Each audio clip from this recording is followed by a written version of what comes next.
I was actually listening to a Bill Simmons podcast when I was driving in with Spade. Okay. And next week in Oklahoma, in some casino, there's a show that has Norm, Dennis Miller, and Spade doing stand-up together. Really? Doesn't that sound like a great night? It does. I don't know how Dennis Miller is at stand-up anymore, but it sounds... Spade was saying he's like still unbelievable. Really? Yeah, like still incredible. And I believe that. He's the fucking greatest stand-up, in my opinion, who ever lived. But like that sounds like a perfectly satisfying night of comedy. Like that's right in my wheelhouse. 3 guys I love, I grew up with. And they're playing in the fucking casino in Oklahoma. Let's go. Should we fly That's down? it. Well, I know you want to drive to Chicago. Maybe we'll just keep driving. Yeah. But doesn't that seem nuts to you? Yeah. Or no? No, I mean... No, I because I know they're linked together, obviously. Yeah, but and they do that like Sandler, Norm, Spade, all those guys tour together too. So I'm semi-obsessed with. I would watch a documentary about that group, like that Sandler, Farley, Spade, Rock, Apatow. Am I missing somebody in that group? I mean, like Rob Schneider. Schneider. That I mean, they make shitty movies together, obviously. Yeah, but I mean, like it's amazing that like no other crew, and I know I probably only I care about shit like this. But it's amazing that crew, no other group in SNL history has stayed together. Like no, that. Yeah, like definitely. The first group hated each other, right? Yeah. Like that Farrell, who was the guy who did that fucking shitty movie with Chris Kattan? Yeah, that group didn't not hang together. Like the ones now, nobody gives a shit. What's her face is leaving. Nobody cares. Who? Oh, Kate McKinnon? No. She's the one, the girl who's in Ghostbusters. Oh, Leslie Jones. Yeah, I mean, does anybody give a shit? Like, No, you know what I mean? so, like, yeah. I don't know. That to me would be a great. I'm very jealous. I want to go to Oklahoma to see that show. Let's go. Can we make that happen, Steve, and do a live show from sponsored. there? Put Cullen in on it. Yeah, can we get to work on that, please? Cullinan's hard at work already this morning. Is he really still working right now? Or? Oh yeah, He texted me at 5:08 this morning. Oh Jesus. passive aggressive message. Really or no? Well, I texted him. Steve said he threw something in there like these fake clients I'm talking to. Oh Jesus. Newborn baby is crying for milk. One second. Newborn, by the way, Mike. Huh? Newborn baby. Born. Right. Right. Yes. Newborn baby. Yes. I texted Colleen yesterday and was like, hey, congratulations when he tweeted it out. Yeah.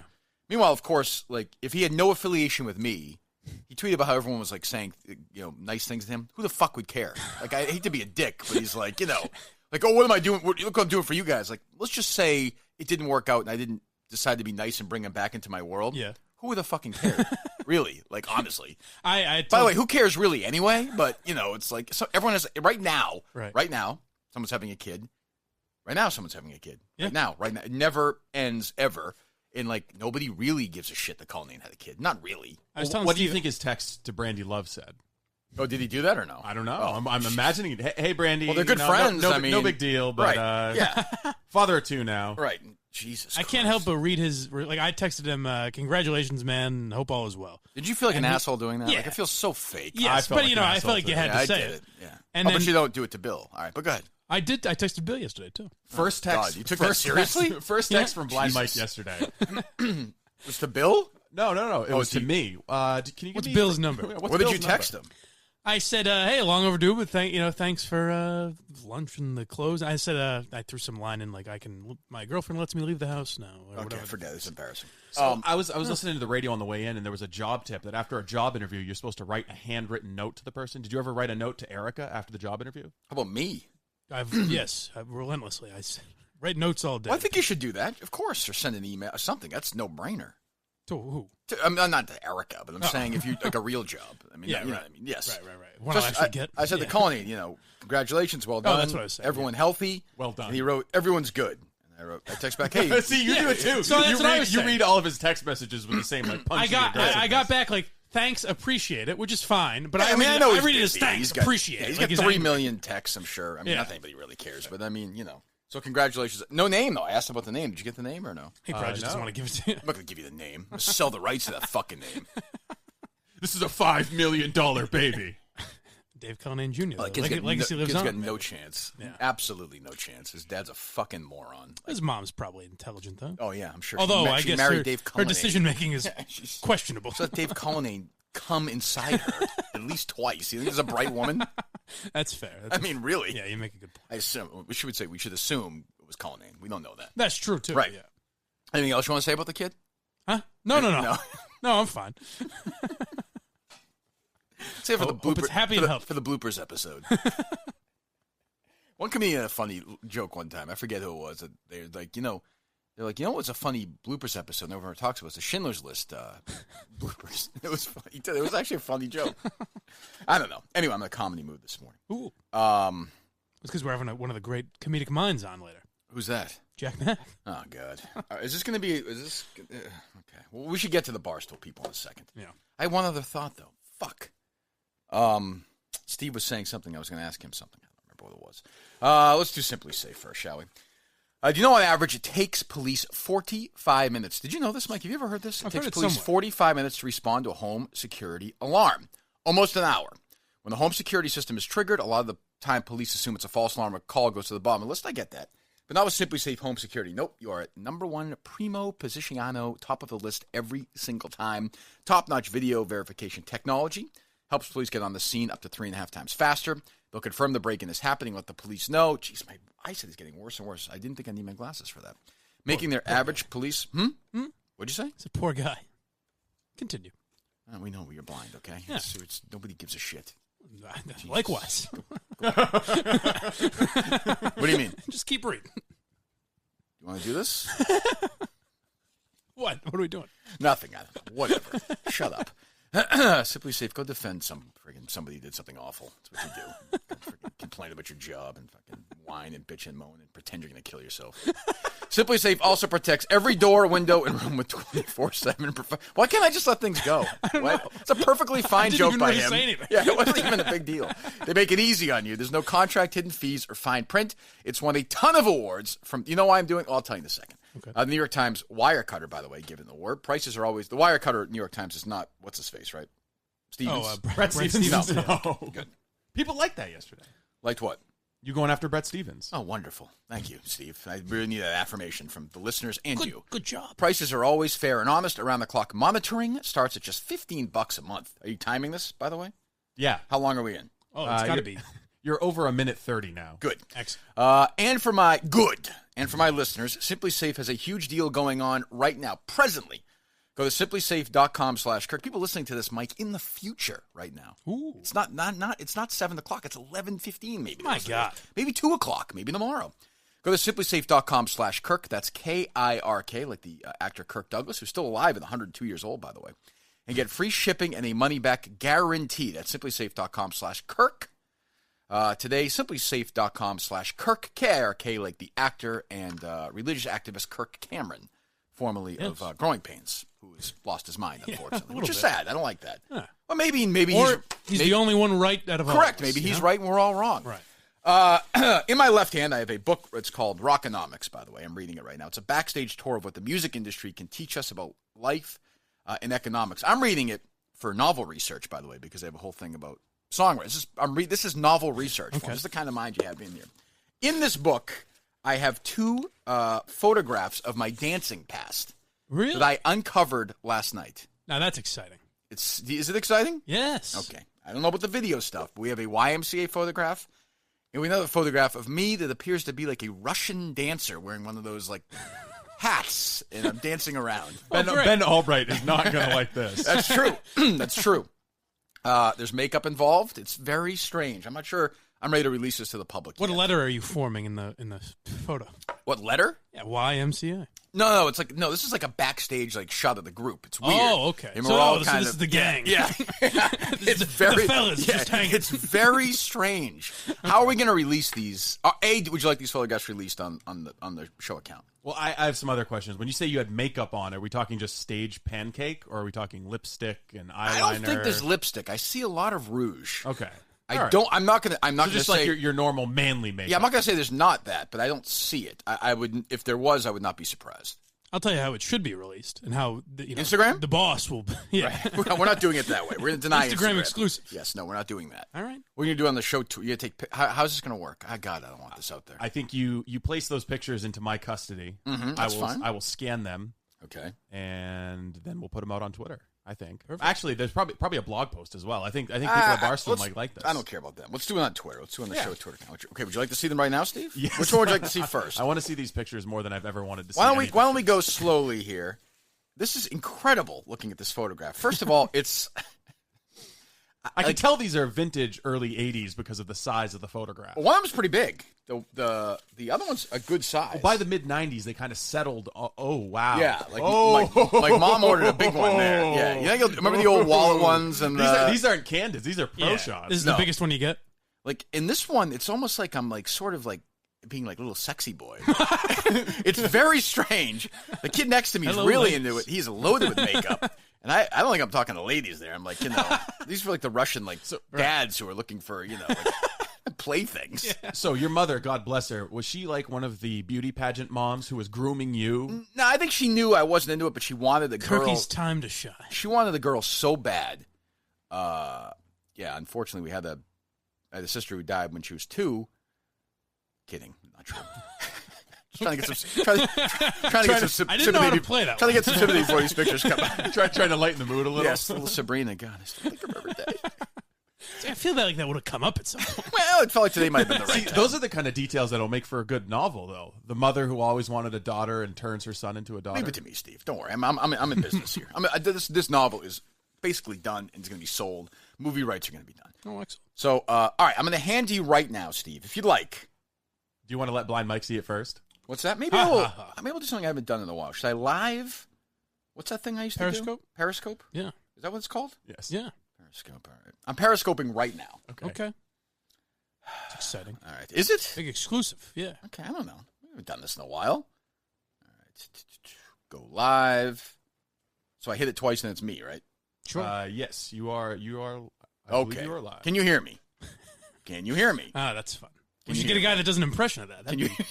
That guy was pretty good. He was not bad. Yeah. I don't know how much. Issue with that? Oh, there was no issue. The second one was a little like, all right, we got it. All right, can you guys hear me? Yes or no? Yes. All right, we are live right now on the Kirk Minihane Show. Here's Steve Robinson. Steve, say hello. Hello. Mike, say hello. Hi. No, Mike, over here. Say hello. Mike, hello. It's over here. Say hello. He's blind. We're doing the show here live, and I am handing over one of the photographs, one of the dancing photographs. Everyone's asking if you can see them because you're blind. I'm going to quickly give you a quick look at this photograph. There it is. Boom. Done. Someone will freeze that, right, and tweet it out. Mm-hmm. I'm sending the picture right now to Steve Robinson, who's going to live react to this photograph. Here you go, Steve. What excitement. Who cares, Mike? What the fuck else are we going to do? Oh, God. Is that not unbelievable? Letting go of that to like letting it go now. Oh, man. You should have set this on fire. It's in the rest of the world now has it. I've handed it to Robinson. There's no mistaking which one is you. No, yeah, there's not a lot of mystery. God. Oh, that's exciting. There you go. Is that what's the belt? Is that like a gold belt? I don't know. We were trying to figure that out last night. Are those rhinestones? I don't think. Kirk liked to accessorize. There's nothing wrong with that. Oh, God. I'm concerned. Were you? Steve is reacting to the photograph right now. Mike, go ahead. So there you go. One of the photographs is out. He's the one in the middle. This was the dainty little one in pink. Can you see it, Mike? If you hold it or no? Yeah. Go ahead. Now this is. We live in 2019 now. Yes. But you grew up in a different time. In what? All right, we'll talk to you. What year was this roughly? 80, 81. So were you bullied terribly for this? No, because nobody, at that age. All the other boys are dressed up just like him. All right, we'll talk to you later. What's that? All the other boys are dressed up just like him. It's a show. It's like it's a dance group. Like it's a show. Right. Yeah. Right. But nobody in my neighborhood knew. It was like 6 towns away. I was not. Okay. You think I was like public about this? All right, fair enough. You got this look in your eyes, like so sexy, this was sexy like the coming. school That's assembly. what I'm saying. No, yeah. So it wasn't like the school assembly you were doing this around. Oh God, no. Right. No. When I played basketball and baseball, like I had a dual life. Oh, okay. Yes, yeah. Like I was a pretty good little athlete. So you'd rip away your breakaway clothes and be in a leotard. We would literally go on Saturdays. We'd go into the. Do not release those yet, Steve. Oh, I'm not. Okay. We would go. In case you have any second thoughts, We would go. I remember the third year I started playing. That's when I started playing basketball, and I would go from dance class to basketball, and I would change in the car to my basketball stuff, and it was like what a journey. Oh, it was like this double weird life, and I was like trying to hide everything. I was like, God, please let nobody see. Did you look forward to dance class? No, fuck no, I hate it. My mom loved it and wanted me to do it because she wanted a fucking daughter. Like that. She wanted somebody to dance with. Is it freeing for you now that you're out? A little bit. Yeah, a little bit. And honestly, if it wasn't for that little shit fuck Prince, whatever his fucking name is, cum fuck. Oh, I wouldn't doing ballet. I wouldn't even. I'm telling you, I put this in the what's that called when you stick it in the back of your head? Repressed. Repressed. Repressed. It's a repressed. It was a childhood repressed childhood. It was essentially like being molested in a way, right? Sure, yeah. Which Mike has told us off the air, has never happened to him at all. I don't know. Judging by the look in your eyes, you were asking for. Well, when the light's on, you're gonna. What's the point? I mean, you either go big or go home. I'm there to perform, Right? But it's Jerry very, Sandusky sitting in the audience here. very strange. All right, well, I might as well just get the YMCA one out of the way as well. Why not? Right? Let's just get them both out. Might as well. This one is not this is not a live performance. I think. Oh, Jesus Christ! What's that? I'm just looking at it. There's no singing involved, or was there? No, I think there was. I think in this routine, there was like some lip syncing involved to YMCA. Well, I mean, if you're dancing to that song, how can you not lip sync? Right, exactly. True, and I think In the Navy as well, which was their big follow-up hit. Do you know that one or no? Yes, I do. Which, like, it's amazing to me that adults put this together and put this on stage, and this is... Was this a time where you still didn't know the Village People were wildly gay? I can't... it's sort of like, when I was little, I remember when Michael Jackson took Emmanuel Lewis Webster with him to the American Music Awards, and even then I would say to my mom, like, this seems really strange. Like, why is he bringing Katharine Hepburn and Emmanuel Lewis to awards? Yeah. It doesn't make any sense at all. Why is this Liberace character not married yet? What is Lee doing? I mean, is he going to finally settle down? He's such a coxman. How much pussy can one guy have? But yes, it was, I'm not sure. I think Rock Hudson was a big turning moment for like America that, where they were like, oh, we can now actually casually talk about this like it's a real thing. It's amazing, by the way, this photograph has led to a long discussion about the history of closeted America. Yes. But there's something to it because, like, first of all, I don't know any of these guys. Like, we disbanded immediately. They promised never to speak to. It's like that movie Heavenly Creatures. They make that pact. If they ever get together again, they'll murder. You'll always be more repression. You'll always be bonded. But there's never. I could see a reunion tour though. Well, I mean, I can nice. see how you don't want to talk with the first people you experimented with homosexually. It's fine. Yeah, I bet it's common. I was 6 years old, Steve. That's your own issue. I don't know about that. I haven't seen the fucking photo yet. Fine. But is there something, the idea of digging these guys up for a reunion? I think at the live show? That'd Maybe be like great. a reunion dress up dance. One final number. I could see that. Yeah. The people might want to see that. Which no group ever really breaks up, right? They always get back together. Right. So maybe we'll do that. I don't know. I think that'd be swell. Like the kid, For I don't you know fellas. any of these guys, so I'm not casting any aspersions or anything. But the kid in the front, there's a policeman, Right. there's an Indian. I am the cowboy with a little bit of an attitude, and that thing around my neck. What is that? A kerchief or what's the thing? There's a new sheriff in town, boys. It's a boat. Is it a bolo? There's somebody on the right. I don't know what's going on. There's a construction worker, and then there's a sailor. And this poor kid who's a sailor is in the front, and he's got his mouth wide open, and it looks like he is just ready to get molested. This poor kid. It's so fucked up that they did this to us. So once again, I'll just hand this over to Steve Robinson, and just go ahead, Steve. Well, it's exciting. That's very big of you. Just have your day with it.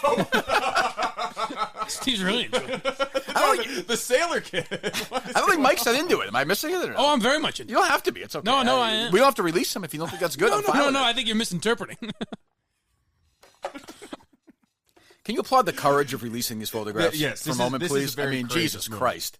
But There's some not that courageous. extraordinary What the fuck stuff. are you talking about? Why not? Oh, in You today's were- society. You were just a boy. Yeah, in today's Yes, society, right. it was just a boy. You know? Well, if I'm still doing it. Well, now that'd be interesting. I just a double life. Like, I'm actually going to dance classes. Yeah, and judging by that picture that I saw, I think There's real joy there. if you guys had a reunion, being able to dance, I think would be freeing for You ever some seen of me? those You ever gentlemen. seen me that happy? No. That's what I mean. Maybe You do appear to be the only one wearing rouge. I don't know. Look at the. Well, okay, maybe on that one, but look at the picture of the other one.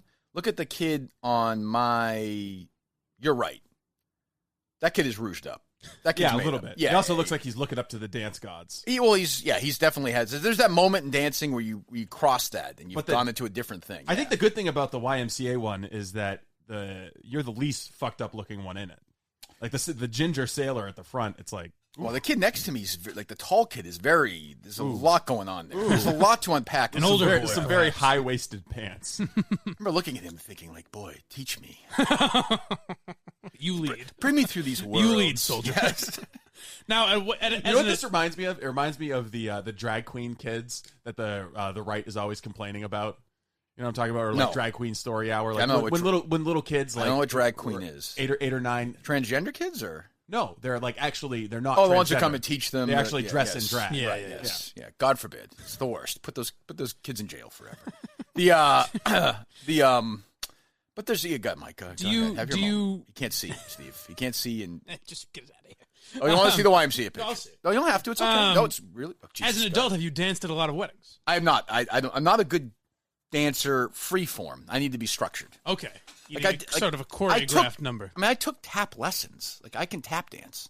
Really? Yes. You think you still can? But that's the question. I don't know if I still could. Let's see. Get up. We need shoes. I can't tap dance in sneakers. But like I remember one second. Oh, God, Steve, if you want to video this guy, let's just go all in today.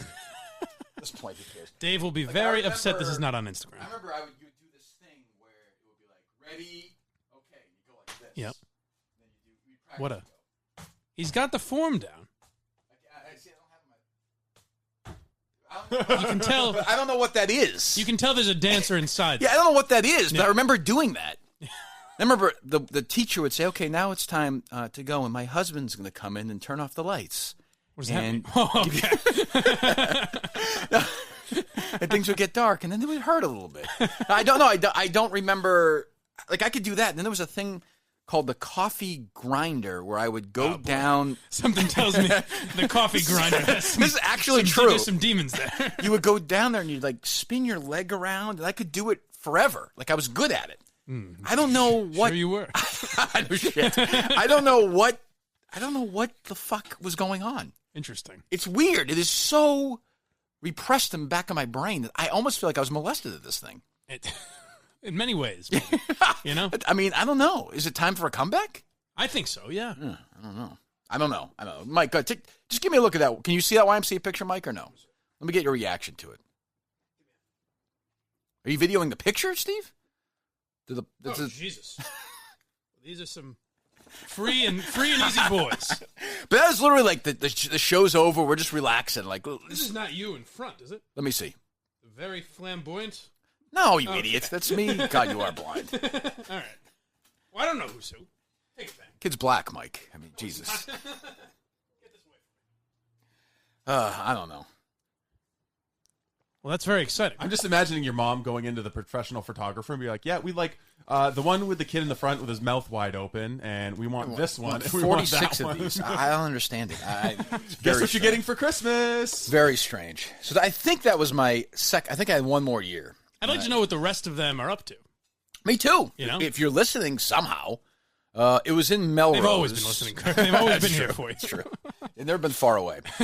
It was in Melrose. I have no idea what the name of the dance studio was. They were very nice people. Obviously, I'm kidding around. The adults. I think the woman was very nice. My mom really liked her.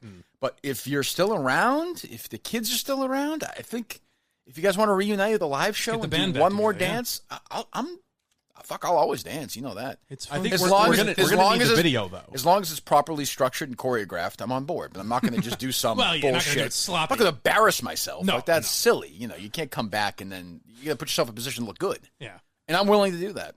Are we still holding out hope for video though? That's how we'll tell if you're actually a good dancer. Holding out hope mildly for video. Okay. I mean, Steve, obviously I'm willing to embarrass myself here. I'm happy to do it. Sure. So, you know, if video exists as well, because, you know, I'm saying my aunt, but, you know, anybody there probably video. Back then, people were doing video. So it must exist. It must be out there somewhere. Because I do think there's a chance I did a split in one of these.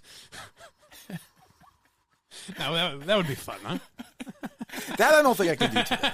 So there you go. You know. Drink it in, boys. It's the best I can do. I mean, I don't know. I mean, are there embarrassing photographs like that of you anywhere, Mike, or no? I'm sure, yeah. Yeah. Oh, you danced? No, I didn't dance. I bleached my hair blonde when I was in 4th grade because I wanted to be like Eminem. Boy, what a fascinating life it's been. You know? Can't wait to read that in the biography. Yeah. Jesus. Someday. Yeah, hopefully. I get to work on that. So what give me an update on so this kid is on Jack Mac. Yeah. Okay. What's the plan here? What are we doing? We're gonna call him in like 20 minutes. We're gonna call him in 20 minutes. And is he a shithead or is he all right or I really don't know. You don't know? Kind of I think he's a dummy, but plays along with it because I know like some He's coming on. Give him credit. Yeah. But I mean that in an endearing way because some of the clips I found of him were like He doesn't believe that nuclear bombs exist. Okay, I don't care about that. So I've got a friend who's a big stoolie, and I texted him, "What's the deal with Jack Mack?" He texted back, "He's pretty much a nobody who is talentless that took forever to get hired full time. I think he's the college sport expert." So kind of like me. What's that? I wouldn't listen to any of that. In the Navy. All right, so he's on, and he. Why do we hate him? He called you. What is this? Minifan. So what is his? What camp is he in? I just want to. Is he? He's one of the Chaniacs, I guess. He's a Chaniac. I guess he's a Chaniac. All right. If we heard from fuckhead Cheney, what's his name? Che. Well, he was on Barstool Radio yesterday and talked about you a little. Oh, so Barstool Radio, of course, because I mean, let's be fair about this. Barstool Radio, if they're not talking about us or the Minifans, fucking sucks. I mean, I like the Clancy and Casey show with them. And, that's pretty good. Big Cat show's good. Big Cat show is good, right? The morning show is obviously a disaster, and I did whatever. I don't want to say what Erica offered me yesterday. Not a big deal, right? But it happened. Let's just say that. Okay. And then Portnoy's that show's just a jerk off fest. But you're right. Good. The show with Dan is good, and the one with KFC is good. But it turned into, because they had nothing else going on, right? I mean, there's only so many times you can talk about whatever, right? Fucking what you order, the diner. So they had they got into the Minifan stuff, right? Yeah. Yes. They're much more critical of the Minifans than you in particular. I think this was specifically. But when you're doing that, you're being critical of me. Right, but in a way that's like, well, we're not technically criticizing Kirk, so maybe he won't shit on us completely. I think that's kind of It's a proxy war. But you can't shit on the Stoolies, right? No, I guess not. That's the established rule. If you look at the history with Rappaport, yeah. But you can shit all over the Minifans. Yeah, the lunatics and Jesus. All right, so Che Steve Che was on with whom? He's on that show every day. I don't know if he produces. Did I meet him there? I don't know. He might have. I don't know if he was off or what the deal is. But yeah, he's with Big Cat and Coley and Caleb and those guys. Okay. And somebody tweeted me and said that Coley does a good job with reads as well. I don't know. I don't know that. So if he did, because I said I'm the only one that does good reads. If he did, I apologize. He seems like a nice guy. Yeah. We like him as well. Put him in the like category. All right. He seems like a perfectly amiable fellow. So, what do we have here? So we have Che reacting to MHB. I think there was a tweet that set him off yesterday where he said, "This guy is such a pussy." Let Kirk be the talent. MHB really was in their heads yesterday. John. Yes. Okay. Yes. What a sad moment that is. We were all so curious as to who it really was. What? That's his Boy, name? the internet blew up yesterday. Does he still have a job today? I mean, I know it's so controversial. John. Oh, loser. What's wrong with that? I don't know. I like it. It was the front page of the Herald this But it's morning. just funny how serious. Like, he's so fucking serious about this stuff. Like, I don't, That's true. Like, he made this big announcement. I mean, so this Barstool Investigations, which has 2 followers on Twitter last time I checked. Maybe they have more now. Yeah. Speaking of which, the morning show on radio.com. Oh, Jesus. What's that called? The football one? Fuck. That's what it should be called. Gridiron. It should just be called that. Like, oh, fuck. First and 10. Home and home. Yeah. Yesterday, somebody tweeted me this, had 44 followers on Twitter. I know that doesn't seem like a good sign. And they were like active. They were tweeting a lot. I don't know. I don't want to be that guy, but that's not a great sign in terms of just things aren't. We heard from any of them lately? It'd be great if they had 44 followers and were verified. Right. So Che was on with those guys, and MHB came up? Yes. Okay. I think Che specifically off there. MHB, I think, came up on every show on Barstool Radio. Well, MHB called out Che. Basically said, Che, you fucking suck on the air, sell shit. Which is what I used to tell salespeople all the time at the station. Yeah, it was a stay in your my lane old kind of place, thing. who try to go on the air. I'd say, well, you fucking suck at this. Well, to be fair, Sell. I think Big Cat brings him in on the air. So it's not like he's Is he poking doing like his a nose podcast about the Buccaneers or something? Yeah. Okay, so fucking stop. Well, Until you sell every single fucking show out, which is your job, shut the fuck up about the Tampa Bay Buccaneers, which I'm sure you're spending time trying to sell on that shitty podcast, which you get sound of, which has to suck. Yeah, I guess someone was telling me a story yesterday that I guess he texted Big Cat once saying, like, a huge emergency, and Big Cat was freaking out. He didn't know he ruined his whole day. Didn't know what was happening. And then it turned out the emergency was that the Bucks emailed Stephen Che. Like, that was his big exciting. I mean, that's what I mean. Like, you're an adult. You're either an adult or you're not. Like, clearly you suck on the air. He's telling me to do my job? Fuck you. Like, seriously. God, I fucking cannot wait to fucking go to this wake. I cannot fucking wait. I can't. It's going to be the greatest day of my life. I cannot fucking wait. I hate this motherfucker. I hate his fucking guts. The only guy I hate more is this fucking videographer, this fucking asshole. Who is this guy? Oh, no name Pat. Let's get to him in a second. Like, he's employed by Barstool, right? I guess. What the fuck? Yeah. What the fuck? Go ahead, play this idiot on with. I have a quote to bring up because I just saw this. I must have missed it. Who is this? Shay? That's your boy. Pretty sure Kirk Min's job is to entertain, and yours is to shut the fuck up when it comes to show content. But okay, cool, man. That was said to Stephen Shay. It was. Who is this? What do you mean? MHB. Who is that? I don't know. I don't want to give that guy any attention. That's Steve. I can already tell just by the douchiness of his voice. You don't want to give him any attention, Steve? Okay, sorry. We don't mean to. Who is he? It doesn't sound like very lively. No. What'd you say? You said he sound like a douche in the interview. Super dry. Super dry. Yeah. Douche, right? Did I say Is that what douche? Steve Yeah, said? we don't have to like this guy. No, I said it was dry. He hates us already, Steve. He's not going to work on trying to sell our show. It's over. He hates us. So welcome to my world. Go ahead. It's some guy who's I guess like a Minihane fan. This whole thing has been pretty blown out of proportion. This is just a random guy. Yeah. I thought he worked for Kirk. I followed him when he That's what started I was here. Yeah, getting the impression of. yeah. I don't know if he does. He's in that universe. There's a universe, which is very funny. I mean, starting a whole little universe of I would characters say is funny. Okay. Yeah. So he That's doesn't it? think it's Does funny. he have anything to say about it? Like, shouldn't he be selling shit? Literally, so let me just get this out. So Whoa, boy. Don't give him attention. Hold on. So we talked about it yesterday. I sent my ad trafficking email to Kirk and Steve as I normally do. And I put a note that said, make sure your ad reads are 60 seconds. I sent this to a few What a people. ball of so- energy this guy is. Holy shit! Stop for a second. Did you hear this? What the fuck? Yeah, What? I've heard it. He says we sent it to a couple of people, so it's not even clear that there was any complaint about your ad reads. There was a complaint about someone else's ad My guess is reads. there was a complaint about several of them, and we were probably one of the shows. To that, I would say in the dance world, fuck off. That's what I'd say. The instructors, hold on, who'd always be like, Kirk, I want this done in like 30 seconds. The instructor, he'd be like, he was a German guy. He'd be like, Von Kirk, 30 seconds for this dance.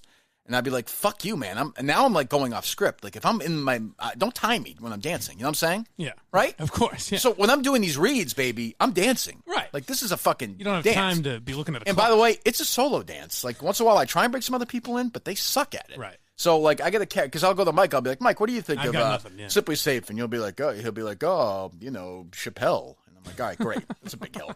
What do you think? And he'd be like, oh yeah, Louis C.K. Innocent woman wear skirt. That is. I'm like, I do. great. I do that often. Excellent. So when this now I'm in the mood. Now Now let me play Boar's advocate here and say that if someone complains, play who's advocate? Stephen Shay, He's boring. he sounds. I mean, No, it was like devil's advocate. He doesn't Okay. sound. Boar's advocate. He doesn't sound very That's a lively. Nick Stevens joke right there. No, yeah, sorry. That's okay. Go ahead. Anyways, if someone complains that one of the ad reads is too short, and he just says to everyone, "Hey, just make sure it's 60 seconds or 90 seconds, whatever the fuck." But there's no Isn't that kind of his job? No, but there's no clarification in that. I don't know if it's too short. I don't know if it's too long. I don't know. He said, "I thought didn't Steve say he said at least 90 seconds?" I mean, Yeah, at I least think it was 60 seconds? at least 60 seconds. Yeah. in the email. Yeah, I think it was. Okay. I think Did it he was say clear who? that they Did were he say coming who in was short. complaining? No. Did he say what the complaint was? No. Did he say Well, when I mean, it was? presumably Did he short. send you the sound? Did he send you anything other than that No, it's vague just email, which doesn't help us at all? No, it's just a reminder to say, hey. Okay, here's a reminder to But you. all I'm saying is I don't think it was fucking anything Steve. malicious. I don't give a fuck if it's malicious. Who gives All a right. shit? Fair enough. What the fuck? Okay, I don't think it was malicious either. Great. Yeah. All right, let's go out to lunch today. Me and Steve. Then. It's not malicious. Let's meet halfway at Ryan's Deli in Connecticut and have a Doc Brown's fucking root beer. Yeah. And laugh it up. Does that sound good? No, I'm just saying it is his job, right? Or no? No, it's not. No, it's not. His job is to sell shit. That's not his job. That's fair. It's not his job. And his job is certainly not to tell Kirk Minihane how to do his job. I mean, that is fucking insulting. Well, sure. I mean, me saying to Brandy Love, no, Brandy, a little more tongue on that dick. Like, that's not how it works. I'm the Brandy Love of podcasting. Right. Many have said that. And speaking of electrifying personalities, let me hear more from this guy who is telling me, this guy is telling me how to do my job. Just think about that for a second. Go ahead. And I put a note that said, make sure your ad reads are 60 seconds. I sent this to a few people, so no malice or anything towards it. We'd been called out by one advertiser that it was short. All ad reads are supposed to be at least 60 seconds. He does great reads, as I talked about. Just wanted to make sure we nipped it in the bud. Wasn't a recurring thing. No problem. So I got, don't want to say harassed, but I got a ton of tweets. Hold on. When you say that, you're now saying you're being harassed. A little bit. Yeah. I hate that. I mean, this guy works for fucking Barstool. Like, what the fuck? I mean, really? Yeah, that's harassed. You pussy. You fucking pussy. People get very worked up when they see tweets. Like, just ignore it. Have you not learned that yet? Working for Barstool, fucking who gives ignore the emails and don't ignore the fucking truck that's going to run you over in traffic. Now why? Make sure that gets in the way. Jesus Christ! Why do you have to say that? Oh, it'd be a big loss, wouldn't it? It would be. I bet. Now I'll defend this guy again. I bet you couldn't do a Bucks podcast. Tell me one thing about. Give me a prediction on the Bucks this year. 6-10.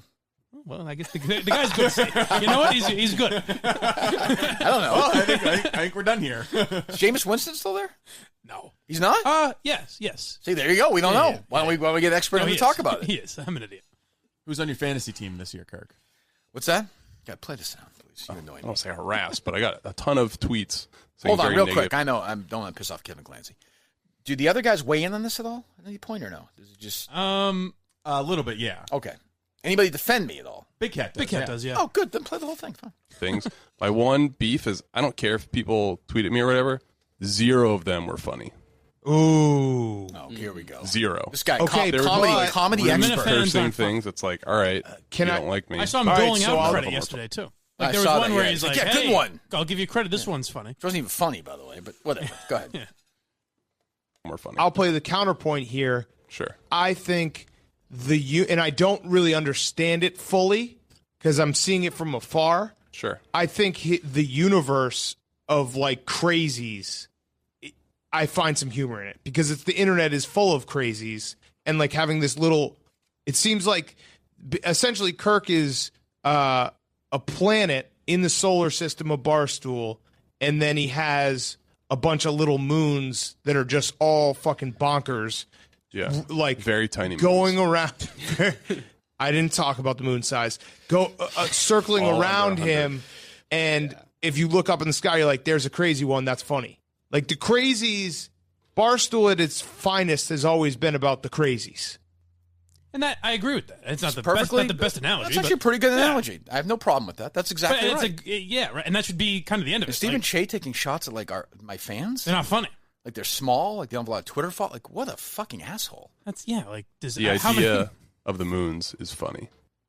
if you That's count, that's him. Fire this fucking asshole, Dave. Really, Jesus Christ, fucking fire him today. Fire him. that's the thing I don't get Yeah, I is think criticizing the holistic- fans where it's like, Yeah. well, they're not as funny. You know, as, suck Pornoise fans. They fucking suck. Fuck them all. Like, is that what we're gonna? Whoa. What was that we want to do now? Oh, I don't know Yeah, about that. fuck every single one of them. This guy's got a little bit of Rappaport in it. Yeah, like, what the fuck? Like, I wouldn't say that. I respect. Like, they're hardcore fans. Like, what? This is Right, going on and they're all the not time. supposed- they're Pornoy not- himself is doing it now. So when he does it, when Pornoy does it, I'm semi okay with it because it's his world. This is his company. He started. But when you do that, you enable fuckheads like Stephen Che to do it. Yeah, and it's even, I Drips. think Big Cat said it in there, but some of them are funny and some of them aren't. Correct. That's human beings. Like, do you think Stephen Che is funny? Listen to him. He's Doesn't- fucking doesn't awful. sound I think holistically they are very funny. Yeah. Holistically, Crazy. The idea of them is very Crazy, Yeah. right? I'm trying right. to And again, I haven't defend got- Stephen Che, but I don't understand why he's on the radio. Like he just He's sounds a fucking bitch. He I mean, sounds he very is. boring. He's a little fucking bitch. Like I haven't really gotten all the way in there, so it could be totally different. If It's not really. It was nothing. It was a blip. just want them the whole situation was really not a big deal. But the internet on a whole, like that, it's better for when Why the does it Dan crazies say them are like just fucking? crazy. Why does a big head say fucking? Do you have any life? Do you have? Can you? If you don't want to talk about it, leave. Or talk about. You want to talk about something else? Like what the fuck?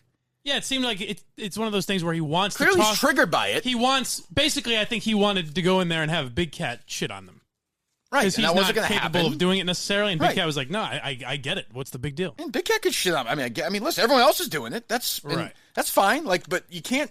My thing is always is inconsistency. Like, you can shit on them all you want, no problem. I'll defend them day and night. I love them. The fucking Minifans are keeping us alive. We love them. They're as loyal as can be. They're more loyal, I think, than the Barstool people. Myself. I mean, I just think they are. They're not as big. They're not as legion. We haven't been around as long, but they're insanely loyal. And I do think people at Barstool should respect that. I'm surprised they don't. Yeah, I'm surprised by that. I mean, I mean, there are people on the outside who shit all over these Barstool people, call them racist and women hating and da-da-da, and we all rally against them, and rally against those critics and defend Barstool people. They're now doing the same thing in a different way to our people. Yeah, fuck these guys. Yeah, They're like it's crazy. the same they're exact losers, and it's the same yeah. exact thing. Like I don't know, and then somebody in the Barstool world, what's the word? Doxes Johnny, right? Little Johnny, Yeah. not so little Johnny, Yeah. Tubby Johnny, and they seemed cool with it. But what's his face? PFT. PFT commenter. Yeah, when that story came out that doxed him a few years ago, Yeah. remember? Everyone was up in arms about it. Yeah. Well, what the fuck? Like Feidelberg was saying, "Oh, what's the big deal? You gotta expect that to happen." Which well, I agree with. but be consistent. Just right, be yeah, consistent. yeah, That's yeah. all I ever asked for. Exactly. Like, stop. Why? Because he's not as big a star as people. Well, so what? It's the same thing. Right. Like, I don't understand it. Yeah, I agree with the idea that if you're going after people, eventually someone's going to figure out who you are. Of course they are. Yeah. Of course they are. But it's like to say he deserves it or anything. It's like why? Relax. Like, why? Why? What did he do really? Like he hates Stephen Che. We all Who's hate mean Stephen. to you on Twitter? Everyone hates Stephen Che. He's a fucking drip. Listen to him. He's a fucking asshole drip fuckhead. Well, you haven't heard his NFL podcast with Willie Colon. I suspect we will soon enough. Was that who he's with? Yeah. Oh, so we've come to our. I didn't know that. So now we have our answer Oh yeah. as to why he hates us. Did you hear the name of it? It's pretty good. What? Two pussies fucking gabbing? What? I don't know. It's called Surf and Turf. I don't get it. Well, I actually don't get you're it. not good with puns. Kirk. Turf, obviously. The football. The NFL gridiron. Right. Who's you know? a surfer? Steve? Well, Kirk, we all are. What do you mean? We surf the internet. Oh, we do? Yes. I don't really do a lot of that. I guess that's another thing. I guess Big Cat gave him shit for that and told him to change it, and he was like, "No, I think it's good." So, Stephen shaking. so now we're done. Why didn't you tell me this before? So now we're done with. We got to get this kid on in a couple minutes. I don't think we need to program our show around this kid, right? We're good. Jack Mack.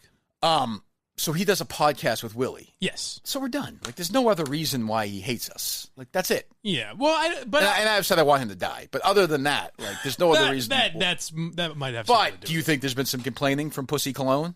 Sure. Of course. So we're done, right? Do you think, Steve?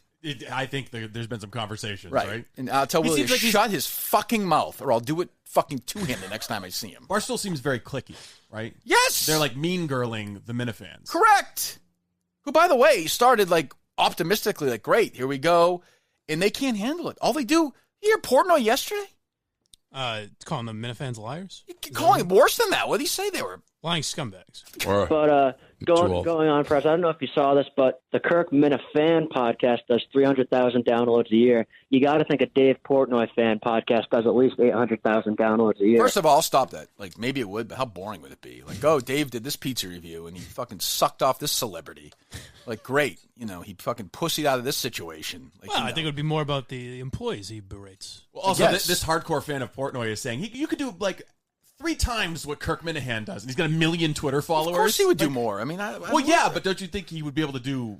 No, because I don't think he's that interesting. Portnoy's a great, whatever, but he's not interesting. Like, what are you going to talk about? But from Portnoy's perspective, that would seem like an underestimate, right?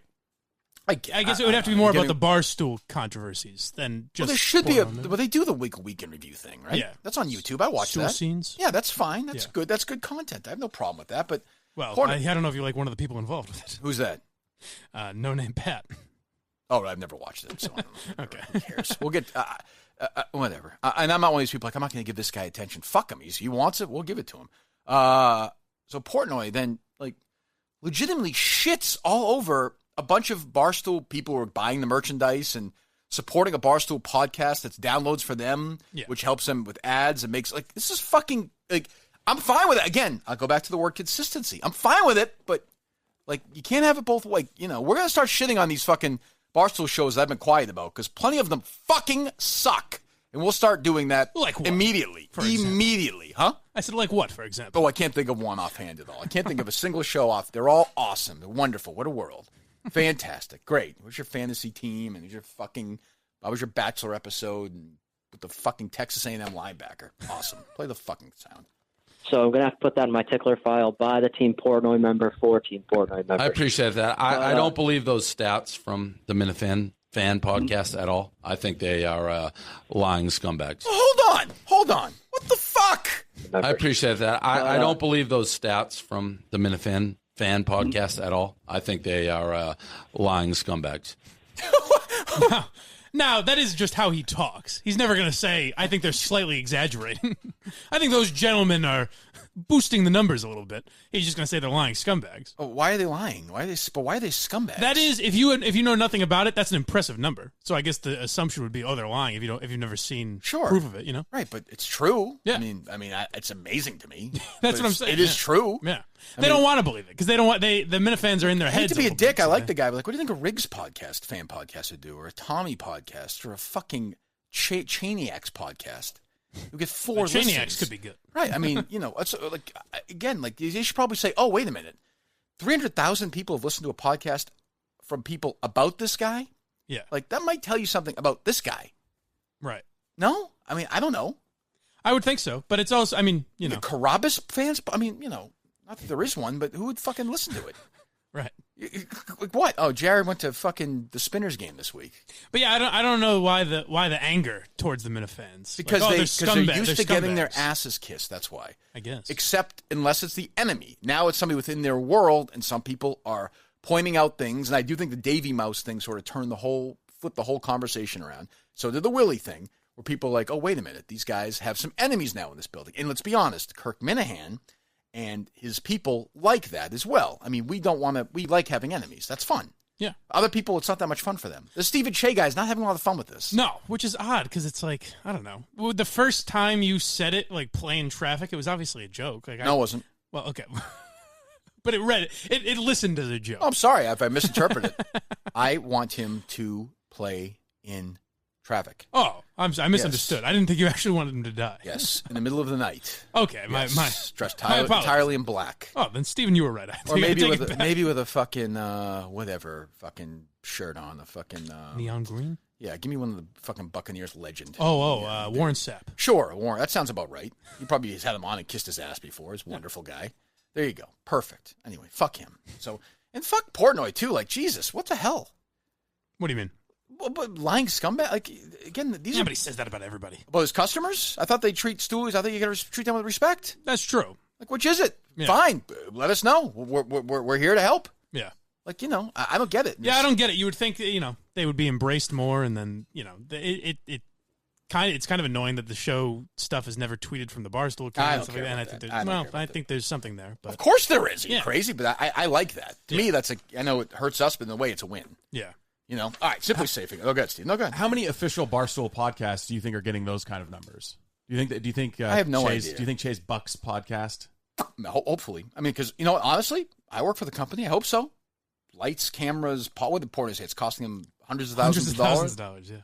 I hope it does well. Everyone seems, by and large, everyone's been very nice. It's these pockets of pussies that I'm not really sure what's going on. Yeah. I don't really get it. Maybe Jack Mack will tell us who. We'll talk to him in a second. First, we'll do Simply Safe. Mike, go ahead with Simply Safe, please. It takes the police 45 minutes to get to your house. Well, with Simply Safe, it's only 7. How about a little more personalized? I've been broken into many times, and then when I got Simply Safe, it stopped. Is anybody in your family ever had their house broken into, or no? No, not that I can think of. But that's because we have Simply Safe. That's going to be an incredibly unnerving event, though. I would imagine. I mean, honestly, that would really fuck me up. You come in and it's like, fucking windows are broken, shit stolen. That would fucking... Imagine me in that situation. My God, I have no idea what was going on. That's true. Flailing around in the dark. You wouldn't even know if it happened, maybe. Right. That's true. Maybe you just go to bed. You wouldn't even know. You wake up 2 days later. Right. Unless you're at Simply Safe. Then they take care of it for you. Exactly. With their video verification technology, which helps police get on the scene up to 3.5 times faster. Protects every door, window, and room, like I was just saying, with 24/7 professional monitoring. They make it easy on you, for you. There's no contract. There's no hidden fees or fine print. I love that. It's won awards all over the world. Prices are always fair and honest. Around-the-clock monitoring starts at just $15 a month. $15 a month. And for my listeners, Simply Safe has a huge deal going on, and it's going on right now. Go to simplysafe.com/Kirk and get free shipping and a money-back guarantee. That's simplysafe.com/Kirk today. Simplysafe.com/Kirk, KIRK. Again, my listeners get free shipping and a money-back guarantee, just $15 a month. So go to simplysafe.com/Kirk. Do it right now. All right, Steve, what are we doing here? Would you like to call Jack Mack? I suppose, yeah. You want to set it up with him? I'm going to urinate during the break. Well, that's exciting. Did you ask permission? Yes. Raise your hand. Pee break, boss? Good. Do you have to pee today or no? No, I'm good. You don't have your iced coffee today? You went before the show. I did not drink an iced coffee today. Set up this. So Jack Mack is the guy that he does... Not actually on the... Okay, all right. Oh, I thought... Oh, all right. All right, Jack, so what's the issue? What do we got here? What do you mean it should? Well, we saw what was the tweet? So this is Jack McGuire, who is tell us what you do, promote what you do at Barstool, so people can, if they don't know, they can go find it. Yeah, of course. All right, so I blog mostly about college football. Mm-hmm. I'm on the Unnecessary Roughness podcast with Casey Smith and Brandon Walker, and I'll also be on the College Football Show, which comes out not tomorrow, but Saturday morning. And yeah, that's pretty much what I do. I also help out on the social media team, and that's pretty much my role at Barstool. Okay, excellent. So good. So make sure you do all that stuff. I've seen a lot of pub for the one with Brandon and Casey, which is fantastic. I don't know Brandon. Casey's great. We love her. So good. Go listen to that. Fantastic. You're a big college football fan. Knock yourself out. So what was the tweet that directed Steve, or well, Jack, or you can tell us, or Steve, whatever. What was the tweet that got us interested?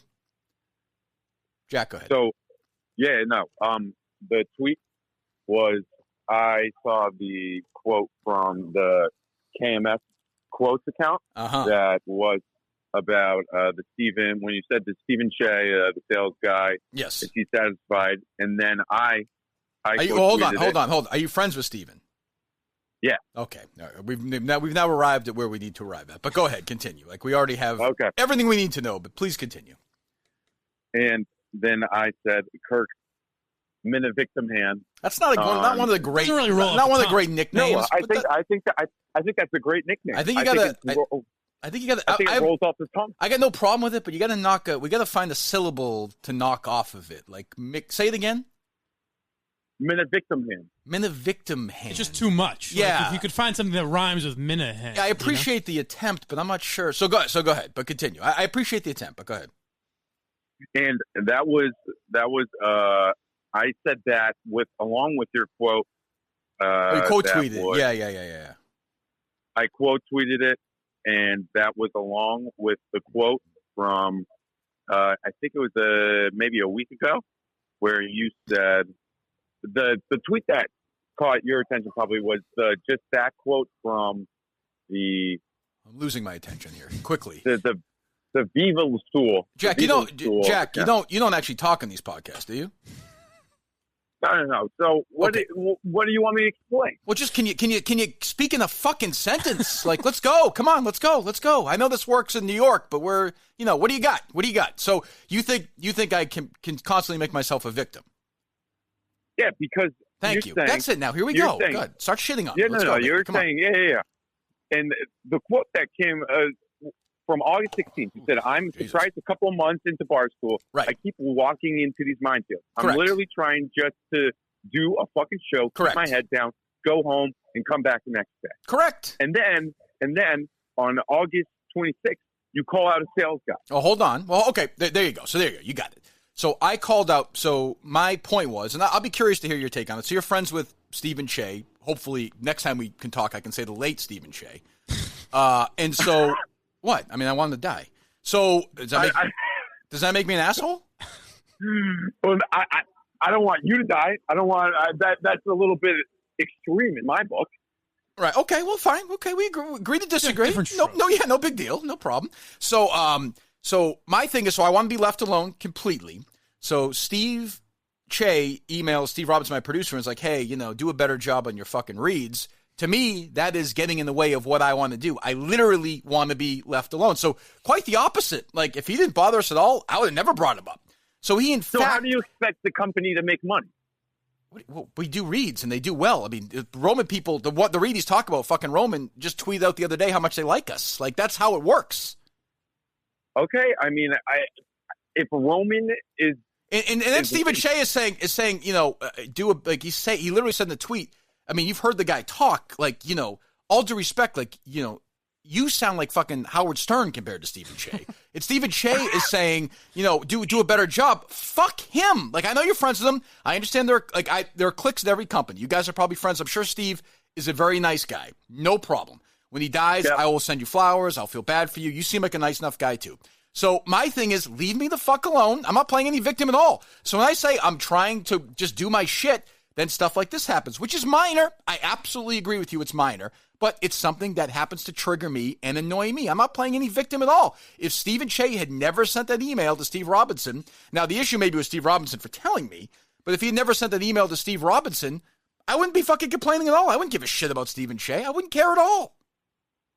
Yeah, it's just, I think in the scheme of Barstool. What's that? I'm sorry.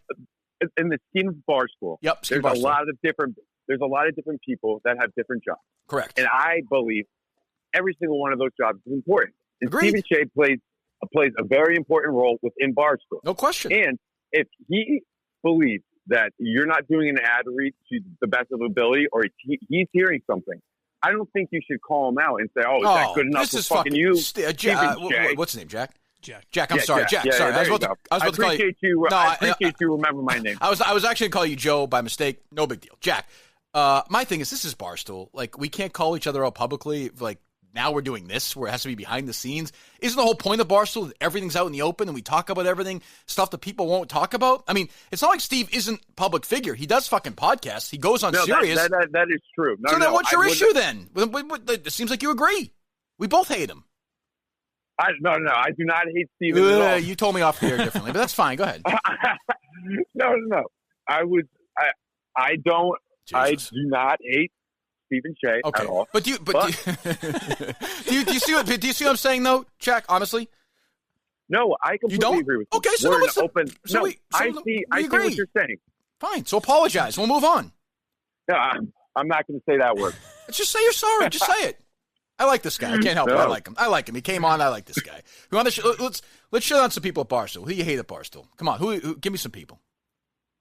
Who do I hate at Barstool, man? I mean, who talks the most shit? I mean, yeah. Gee, do you know who Tyler O'Day is? No, I'm sure. I do. Who's that? He was an intern with Tyler me. O'Day. He was an intern with you. Yeah. That's Blind Mike, right? Yeah. Yes. Yep. Yeah. He's someone I just like. Definitely. Good. Okay. I just like him. I don't like you making this public, but that's fine. I don't think that's proper. But okay, if you feel like you have to do it, fine. And I mean, I like most people. I feel like most people are nice to me, and you're included in that. I like you. I like you. I just think there's been some inconsistencies with yourself, and maybe the problem is sometimes when you're on Twitter and those quote accounts, you don't see the content. Well, shouldn't you guys know that? Shouldn't you guys know better with this Deke Zucker thing, right? I mean, come on. I mean, the KMS quotes guy, if somebody, like the thing that Che got all pissed off about, you have to go back and listen to it. I mean, really. I mean, no, that is true. That is 100% true. I mean, really. Like, I mean, is this Che guy, is he a total pussy or what? Yeah, I mean, he's the guy, he likes football. He likes football, and he goes on, he just had a kid. Oh, I think he's just trying to do his job. Poor kid. I just think I don't think he's just trying to do his job. All right. And when I see something like that, but you defend your buddy. That's okay. I respect that. You defended your guy. I would do the same thing. I don't have a problem with it, and I respect you coming on and talking it out. That's a different attitude than most people at Barstool. It seems to me there's a small pocket of people at Barstool that hate Kirk Minihane. It just seems to be the case here so far. Yeah, and I would say that most of them need to. Confirmation. Thank you. Why don't we hold on, who Jack. hates Kirk the most? And the most important question now is let's list those people for me, please. Go ahead, give me a few. I'm not gonna. Oh, come on! We know they are anyway. You're one of us now. No. I'm gonna say. So I sit across from Gaz, and then Gaz. To Gaz's right is most of the Barstool Breakfast crew. So you come up more often than not. Oh, in their heads. You have Gay Pat. And I like Gay Pat. I like the Gay Pat too. But I don't think he's the biggest fan of you. Oh, that's a shame. Jeez, these guys, man. Don't you think there's got to be some appreciation that we're all just fucking around here, or no? No, I mean, Willie Colon threatened to shove, and he said that. I'm not saying this. Shove his dick down my throat. Like, has he done this to you in the office? Is this something he does? No. Okay. All right. I don't know. Okay. No. Okay. No. I appreciate that, and I wanted a confirmation. I should have not just taken a quote from a tweet, I got quote unquote Deke Zucker. It's all right. It's okay. Because it's one of those things where that if you are on board with the we're all just fucking around here, that's how it goes. But Could I ask you one question or more? Blind Mike, one question? Ask anything you want. Okay. Blind Mike, how many burner accounts do you have on Twitter? 0. Oh, is there something we don't know? I'm on board because I saw. No, I've seen this. They think we run a lot of those. I mean, Jack, he's fucking blind, and you think he's running multiple Twitter accounts? Maybe he is. Maybe he's a fucking psychopath. Like that's not impossible. No, this is a big thing. They think all the Minifan accounts are like fake. you have to understand. Like I know you guys don't want to believe this. These fans are all real. Like they're fucking. No. It was a joke. It was a joke. I believe all those things all those fans are real, but I mean they're brutal. But so what? Great, good. They should be. That's good. Yes. That's good.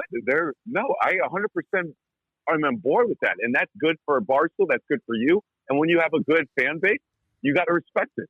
It's just that I wanted to ask Blind Mike that, and that's a fair question. I wanted to. That is. There was just one of those things that I wanted to ask, and I know this was you asking me about my issue, and I think we worked that out, and I just wanted to drop in a little question there. All right, well, we like you, and we'll make sure to listen to the one with Casey and Brandon Walker. What's your own podcast? The one with Casey and Brandon Walker is Unnecessary Roughness. Comes out every Monday and Thursday. Every Monday? There's a new one today. Okay, well, no, we'll wait later today after you listen to mine. Make sure to download and listen to theirs. We like Brandon and Casey, so good. Yes, go ahead. Yeah, after you're done listening to the Kirk Minihane Show. Thank you. If you have some time, listen to Unnecessary Roughness. You can listen to it tomorrow as well. Okay. And after, do you guys have a show tomorrow too? All right. Yes, we do one every single day. We're not on once a week. Every single day. Yes, you got to respect that, right? That's fucking work ethic. All right, give Steve my love at lunch today. All right, good job. All right, thank you. See you, Jack. All right, I mean, there you go. I think that's kind of that's a lot. Not everyone. That's a lot of people there. Where it's does that bring you into the world of the misunderstanding here? They'll talk shit on Twitter, and then when you talk to them, they're like, it's fine. But yeah, and I don't like honestly. The fact that the minute he said he was going to come on, I was like, all right, this guy obviously is fine. Like if you're willing to come on, great. He seems like a good Willie Cologne's not coming on. No. So he sits there. You go though. Friends with Stephen Shea, and sits across from. He said Gaz, which is interesting. Well, come on.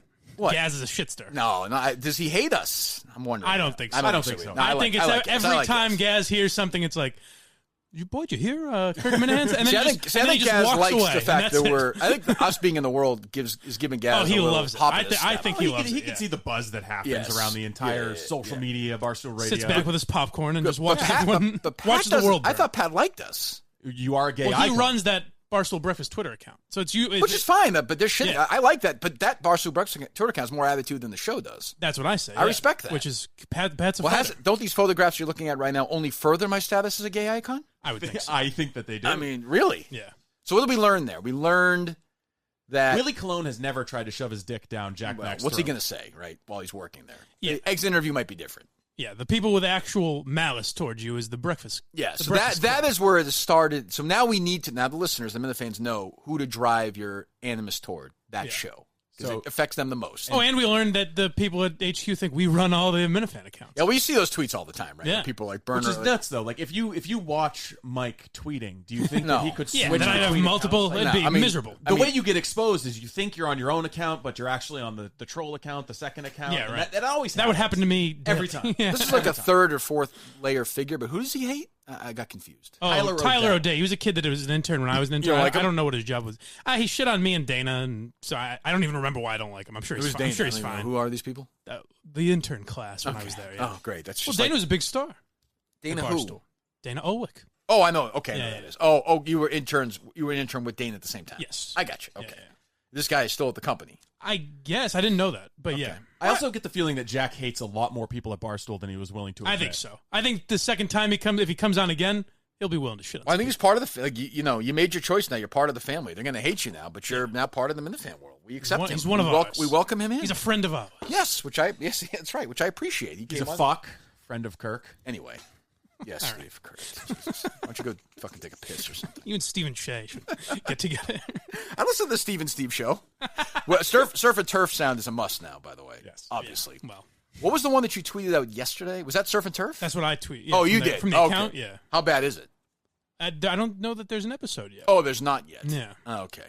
All right. So I don't know. I feel like that gave you an insight into how it works over there, though. Like once you say to them, well, wait a minute, this isn't quite right. They're like, oh, that's true. Yeah, I never thought of it that way. That's always what it is. People get so fucking worked up on Twitter.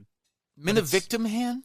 It was a little much. Yeah, I'm all for it. Like, I'd like better, a bad, like, if we're going to war, do better than that. Right. I don't know. Even just victim hand rolls. That's better. The same That's amount better. Of syllables, That's better. Yeah, and I do play the victim card sometimes. I'll admit it, but not on that one. On that one, I'm like, well, I don't know. I feel also, like I wanted to say isn't this really? Sorry, Mike. Is this really a Robinson issue, though? You should not have brought this up to me at all. Steve's in the first we place. all know Steve is to blame for right. all of this. I think it's ultimately Steve's fault. Right. Wouldn't you say, Steve? Yes. Okay, good. Actually, going forward, policy of just partial disclosure about things that are going on. But then I might find out anyway. Then, and then what do you do? I don't then know. You did, Harry Carey. Then it's out of his hands. Then you didn't tell me. Yeah. Right. So I stabbed myself and just die. That's a tough situation. Bleeds out. Where are we at with the live show? We're still trying to find a venue where there's a lot of. Look at Mike. He's so happy. Hate to say. I mean, this is a guy who, like, when I talked to Erica yesterday. Hate to say, I told you so. Like, a big part of your salary, not a big part, but a part of your salary is going to be.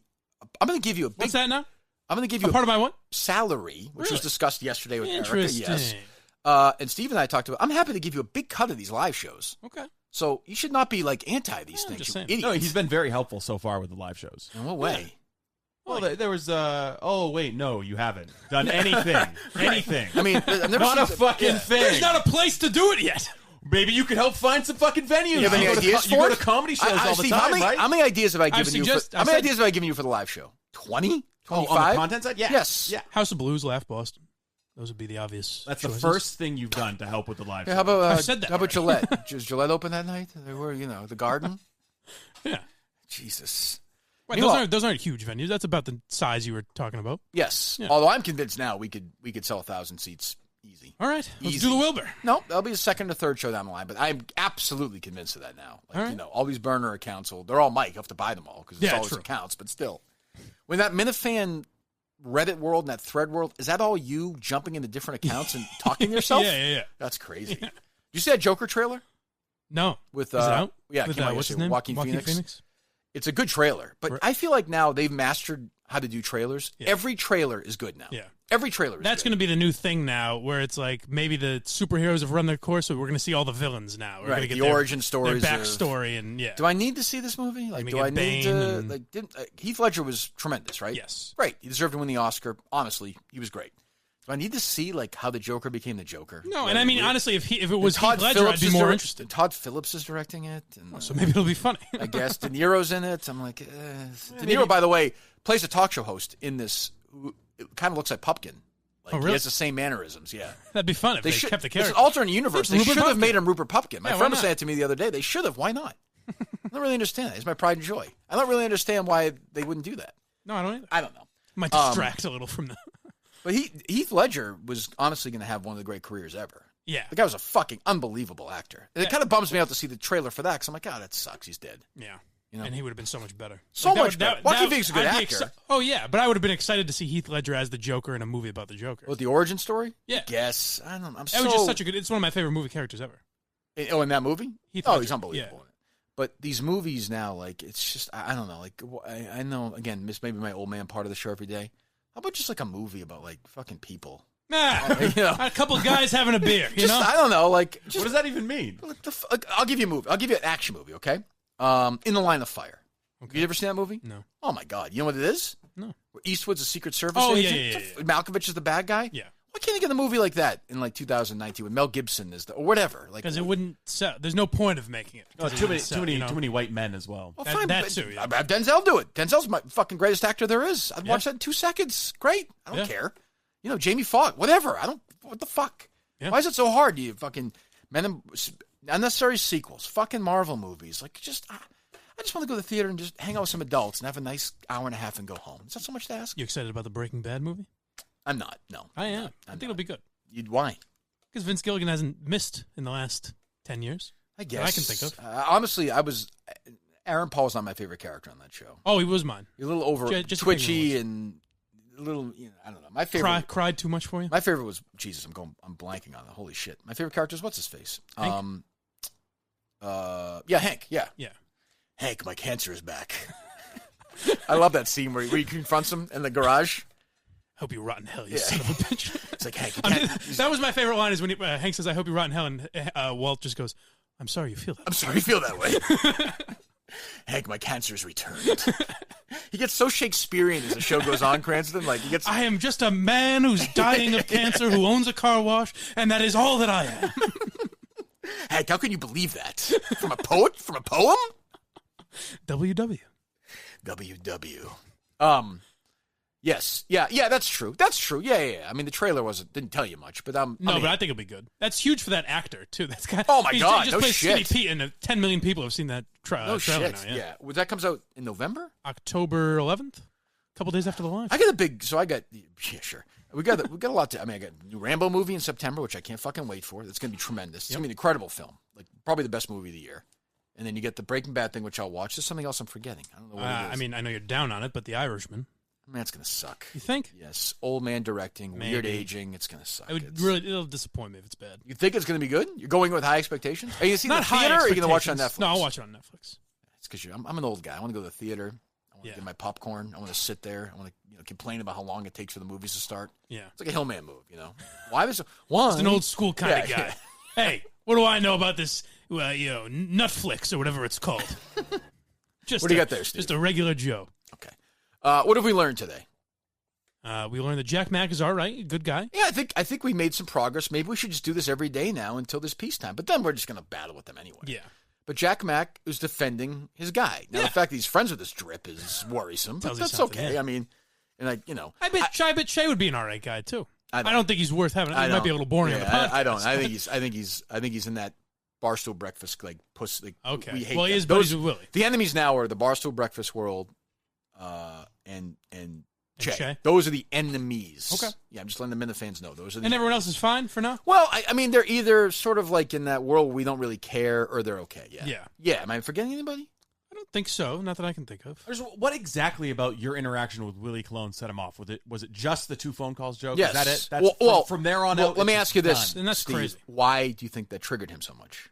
Well, because it's true. Right. I mean, there's it's true. Obviously, it's I'm true. so much better at this than they are. Like, they suck at it. Like, so. But so, just a funny joke is what sets him off, right? Well, I mean, if Willie Colon made that joke about me, I'd laugh because, that would never happen. I'm surprised he said Gay Pat, dislikes you because. Well, you know how it is when you're in that world with a show every day. Like, it becomes. Fuck this guy, which I respect. I don't mind that. I don't mind they hate me. They should hate me. So Gay Pat's Willie's producer, right? Yeah. Yeah. So if Willie made that joke about you, I would have the same reaction as you. I would just laugh. I wouldn't all of a sudden hate Willie. But think about but they seem like miserable, like they're just bitter. So if I came in every day and complained, you'd feel like you had to do that. You feel like you have to hate them. I guess. Even if you didn't really. Like I understand that producer Stockholm syndrome thing. Yeah. I've seen it. I've made it happen. Like I get it. I do understand. He seems like a perfectly nice guy. Yeah. And he fights more he's than a them. scrapper. Yeah, I mean, maybe we'll have him on instead. Yeah, and he really liked a lot of the stuff you did before the Willie. Of course. Well, because he texted you during the whole thing, right? Like, oh, that was great, or something like that. Yeah, I mean, let's be honest. Like, I'm not saying we have the biggest podcast, but there's no podcast that generates more buzz than ours. Doesn't seem to be. It's not even close. Yeah. Now, Caller, that's way more successful. Part of my take is bigger, but nobody generates more buzz. I mean, when do they ever talk about, never happened. You stir the most shit, for sure. Yes, so that's good. There's a place for that. Yeah. I will say, said to Jack, I mean, like, they are promoting this Brandon Walker and this college to the moon. Yeah. I mean, it's all you see. Yeah. Well, it's big. Sure. It's their version of College Game Day. Great. I mean, wonderful. But I don't have a problem with that. But, like, others would. I don't. Good. I hope it does well. He seems like a nice guy. Brandon Walker. Everyone says he's a very nice guy. I love Casey. You know that. And this kid Jack he's approved. So seems like a good shit. I like. When I listen to a college football podcast, me personally, I'm going to say probably no. This is why I like Jack Mack, because it reminds me of me a little bit in the sense that he thought he was going to get me. He's like, let me ask Blind Mike a question. How many of those accounts yours? I was like, I don't know, none. It was like the game you play with Erica. What was that you said? Yeah, I'm like, oh well, I forget what I said. Yeah, how about you tell me why I should want to work for Barstool? What are you going to pay me? Yeah, no, I don't think so. It was how do you see me fitting in at Barstool? Yeah. What else do we have? What's going on? Anything else? What do we got? We got some bad radio. Well, yeah, we got a little bit of bad radio, but we've also got Kevin Clancy talking more specifically about MHB. Good. Unless you're done with that. If you want to No. I think today's the day for that. There's a conspiracy theory behind this, by the way. From courtesy of John? Yes. Okay. The fact that KFC was talking about this when he did. MHB has a conspiracy theory. Oh, Jesus. These people have snapped. So he's told me. Hold on. Well, let's play the sound first. No, Right, does that make more sense? Yes. All right, go ahead. Yes, Kevin. I like dipped my toe into the fucking wacky world of the Kirk Minihane show, and this dude who everybody hates, MHB. Oh yeah, I tweeted at him yesterday too. I think some Casey there's was some, like, I like troll who's Casey. digging But up, hold on. Casey with like a really humorless tweet, like back at MHB, like I didn't see it. being like, we're not like EEI. Why are you so like Jesus? Can you play along? Oh yeah, she gets Casey? mad about this in this. I don't know if it's this clip. But. Jesus, I mean, where's the? I mean, I like Casey. Where's the fucking sense of humor? Yeah. Jesus Christ. I mean, I know it's almost college football season. We got to be serious. But That's I mean, true. She's a little stressed out. I understand she's into the, fucking Big Ten or whatever. Yeah. But like, Jesus Christ, play along, would you? Good. I think there's some like troll who's digging up like all his personal information because he tries to stay anonymous. This guy. That's good. And I think The guy MHB does? Yeah, I think, and that's why he goes by MHB. Is it not him and his Twitter avatar? No, she makes a good point. That's a really reasonable question. Makes a hell of a point. This guy that's trying to stay anonymous does have himself in his Twitter picture. Nobody outsmarts him. She makes, you can't His argue. shirt, with if you look at the avatar, actually has his name on it and his phone number. It's really like we're kind of done at that point. It's a really good point by her. She's literally is like so dumbfounded. Like play her again. She's like, now wait a second. She's like MHB. Like, the guy with him. first of all, what Twitter picture? Isn't it so weird that we're in this world now where they're talking MHB about is being this? it's bizarre. Yeah, We're now like big names at Barstool are like investigating Mark Hannon's ball. We're now 9 layers removed from me being at EI. Now we're just. Let me hear her reaction again. Like troll who's digging up like all his personal information because he tries to stay anonymous. This guy. That's good. And I think The guy MHB does? She's like, what? Wait, this guy. That's good. And I think The guy MHB does? Yeah, I think, and that's why he goes by MHB. Is it not him and his Twitter avatar? I don't. Do you just do you think late wait a last second. night she was going to bed and she was like, MHB's trying to stay anonymous. Why is he putting his picture out there? Isn't that him? What is going on? I can Like, see his face. When you're watching friggin' Law and Order, it's like 56 minutes. The show's been on. You're like, okay, yep, about to wrap this up, and yep, we're done. Go ahead. I don't know. I thought his whole thing was that he tried to stay anonymous or some shit. Maybe I just don't know what I'm talking about. I don't think anybody knows anything about You actually had it, Casey. You nailed it. You know that all too well. like the world of Kirk Minihane show. It's like fucking outrageous. They're the weirdest people in the world. I Can mentioned I stop for a second? I like Kevin. And maybe we'll get him on. We'll make DC happy. Maybe we'll get him on next week for a little bit. Does that sound good? Yeah, but we need it once a month. What'd you say? Maybe the first of every month. Yes, yeah. Big Cat's gone to the mat and defended you a couple Yeah, we'll have times. him on Should we at get some on? point too. Sure. Maybe next time I'm in New York, I'll have him co-host with me if he wants to do that. There you go. I don't like. Are they really the most outrageous people in the world? Like, I know they're trying. In a way, I appreciate it because he's trying to build them up. Like, he really is. Like, I think his heart's in the right place. But are they really? I also think Kevin knows that they'll hear that and be like, "Fuck you, Clancy." Right. You Yeah, know he what gets I mean? off on it. He likes that. But at the same time, maybe he's right though too. I mean, they are. Some of them are fucking insane. Well, sure. Right. That's their But charm. so are we. Yeah. I guess. I don't think they're anywhere near as nasty as some of the political accounts, like anti-Trump or pro-Trump. Yeah, but not accounts. nasty. We're not saying nasty. We're saying like. I mean, think about genuinely think about what insane. they're really like. What they're really fighting about. Yeah. When you really break it down, it's important. I think They're standing side by side with you in the culture war. It's a culture war. That's exactly right. And I think people like Feidelberg don't really understand that. You know, No, like, that's clear in this. yeah. I mean, he's a fucking dummy. Like I used to like him. I'm starting to hate him. It seems like I don't think he likes us anymore. The vibe I get on Feidelberg is he likes you and finds you funny, but has no interest in your show. Oh, is that true? Yeah. Okay, well then fine. I take everything back. If he likes me, then That's. fine. I don't know that for. But I'm starting to think like, does he hate the fucking like? What the fuck did we do to him? I like him. I've always been that. I don't know. No. Yeah, I don't think he has a problem with He's it. always been. I don't know. Just no interest in the show is what I would. Which is fine. I don't give a fuck if he listens to the show or not. I listen to his. He and KFC do a good job. Go ahead. Go once, and I got a million tweets of different accounts with Kirk Minihane's face wearing like a Russian hat, you know, like those like fur hats with Russian text, nothing but Russian tweets, multiple, like 5 different accounts. It's like what the? Now I can understand out of context. Did you call me out? Did you say, Kirk, what are you doing here? Yeah. Out of context. Hold on. Play back that. Like 5 different accounts. It's like what the? Kirk, what are you doing here? Oh, hold on. First of all, I didn't. Yeah, Kirk, what are you doing here? I'm not signaling. What these are people, you doing? I'm not signaling these people to do it. Well, I'm not though. They happen to be. You know, have I been in the past as a performer, as a youth, inspired by Russian dancing. That's true. Yeah, The, but that's the a pictures different. that come out today, maybe. That's that. So people are gonna start saying, was he raised in Russia? He looks like Putin. They're gonna be big time conspiracy. Is he actually a child of Vladimir? Are Like you that? Vladimir Putin's love child? I'm not gonna get into that. I don't. Was he raised? Ask me that again. I'll give you an answer. My native, my first answer. Go ahead. Are you Vladimir Putin's love child? Yes. I mean, no. Why did I say that? Oh, I was not raised. I think it's not like the Americans. Like I'm not. Did you murder Jeff Epstein? I mean, was Jeff part of the dance world? I mean, it was a crazy world in the early 80s. There was coke, there was dancing, there was pussy, there was cock. Sure. I mean, there was cum. There was a world. Right. Wild times. Yeah, I mean, it was like Studio 54. Which of these pictures happened on Jeff Epstein's private islands? I'll tell you what. I mean, that plane was awesome. Yeah. Oh, my God. And like, worth the trip, right? And the thing about him is at least they kiss you first, you know? Like that is nice. Yeah. And did I get to meet Prince Andrew? Yeah, he's a wonderful guy. Have I ever met Alan Dershowitz there? No, I have not. No. I have never met him there. Nope.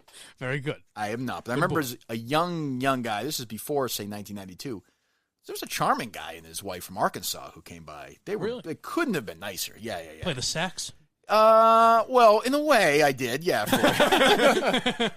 In a way, I did. Anyway, we're moving. So Clancy calls me out for this? Fuck him. Let me hear this. Would you even want fans like that?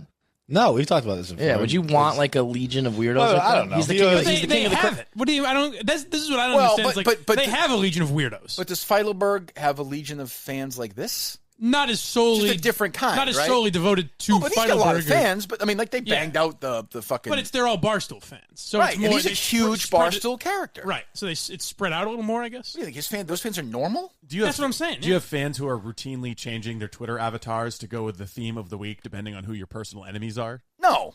But it's more centralized. But maybe I'm different. I want those. I love those people. But that's any daily radio show like that has that. These Stephen Chase people. There's fucking Francesca Khan who don't think they're funny. They're fucking funny. I find them funny. I don't know. The Chaniacs, yeah. No, not the Chaniacs, you idiot. My people. Go ahead. Play the rest. As they call them. You always have a legion of weirdos. It's always nice.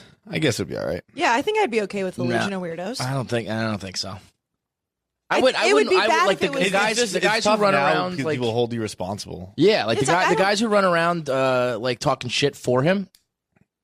Shut the fuck up. Yeah, that's true. 'cause I don't want anyone doing that. I get mad when, You know? like, even when, like, I remember the one time it happened where, like, most pissed me off, where it was Kyle Brandt from Good Morning Football. I will say this: if Feidelberg keeps telling stories like this, he doesn't have to worry about any fans. He'll be safe. It's a good move by him. You'll protect yourself from having any fans at all if you continue this story. But go ahead. Is on NFL Network had a video about how there's a Titans probably last year or 2 years ago where I was like, it was about how like why they're not getting the national attention. And like he raised good points across the board. It was you have an AFL looking jersey. Fuck is he talking? You lost the first round of the playoffs Fuck is he last talking? Is he year. all right? Quarterbacks not very exciting. I don't know, all kinds Folks, of stuff. listen to and KFC Radio. it Feidelberg was is in funny. response to Taylor He's very Lewan. funny. I don't Feidelberg's know. a funny guy. And I I don't was know what like he's a doing here, Titans but- guy. The Titans are like my second team. I don't know what he's talking about. They're talking about me again or no? I don't know. Yeah, Jesus they Christ. start talking about the Minifan Show. Okay, good. Jesus Christ. I mean, I like. No, Feidelberg. I had listened to Kirk's show a couple times, and then I learned that there's a show about his show, which is fucking lunacy. And I said, I was like, you're the fucking biggest weirdos in the world. Like, you guys are the craziest people ever. Very just like that. Kind of like, yo, you're crazy. That's it. And everyone, was it just like that? How many fan shows do they host about The Bachelor or The Bachelorette? Right. Like, what's the difference? Seriously. Or I mean, They're every basically Opie and MHB and Anthony D. and And Howard these are about, Stern, and these are however about many empty knows. brain like bachelor people. Like I would just I don't great, but I mean the Minifan Show is necessary and important in America today. You can't live without that show, right? I did my best not to step on that so they could use it as a. Thank you. Yes, right. Yes. I think it's the most important living, breathing document of Kirk Minihane that exists. Of course, it should be in the museum, which is being built by Minifans right now. Yeah, it's not a cult. Next to those pictures, they were very nice. Put all their salary aside and donated it to the museum and to the cause. It's very nice. I didn't ask them to do it. They did it. I talked to them. They decided to do it. The podcast will also be Exhibit A if you ever turn up dead. Which part? The Minifan part? Yes. I don't know if that's Exhibit A. That's Exhibit. It's one of the exhibits. But Exhibit C, A. maybe, yeah. Exhibit A may have a message I received on July 4th at 9 o'clock. I would say it would be Exhibit That's A. still my number one suspect. I would say so. Go ahead. these guys now, like, they're writing back to me, like, shut the fuck up. Okay, well, You guys are all lunatics. Like I was here to just like listen to your show and joke around a little bit, but you guys are actually all crazy.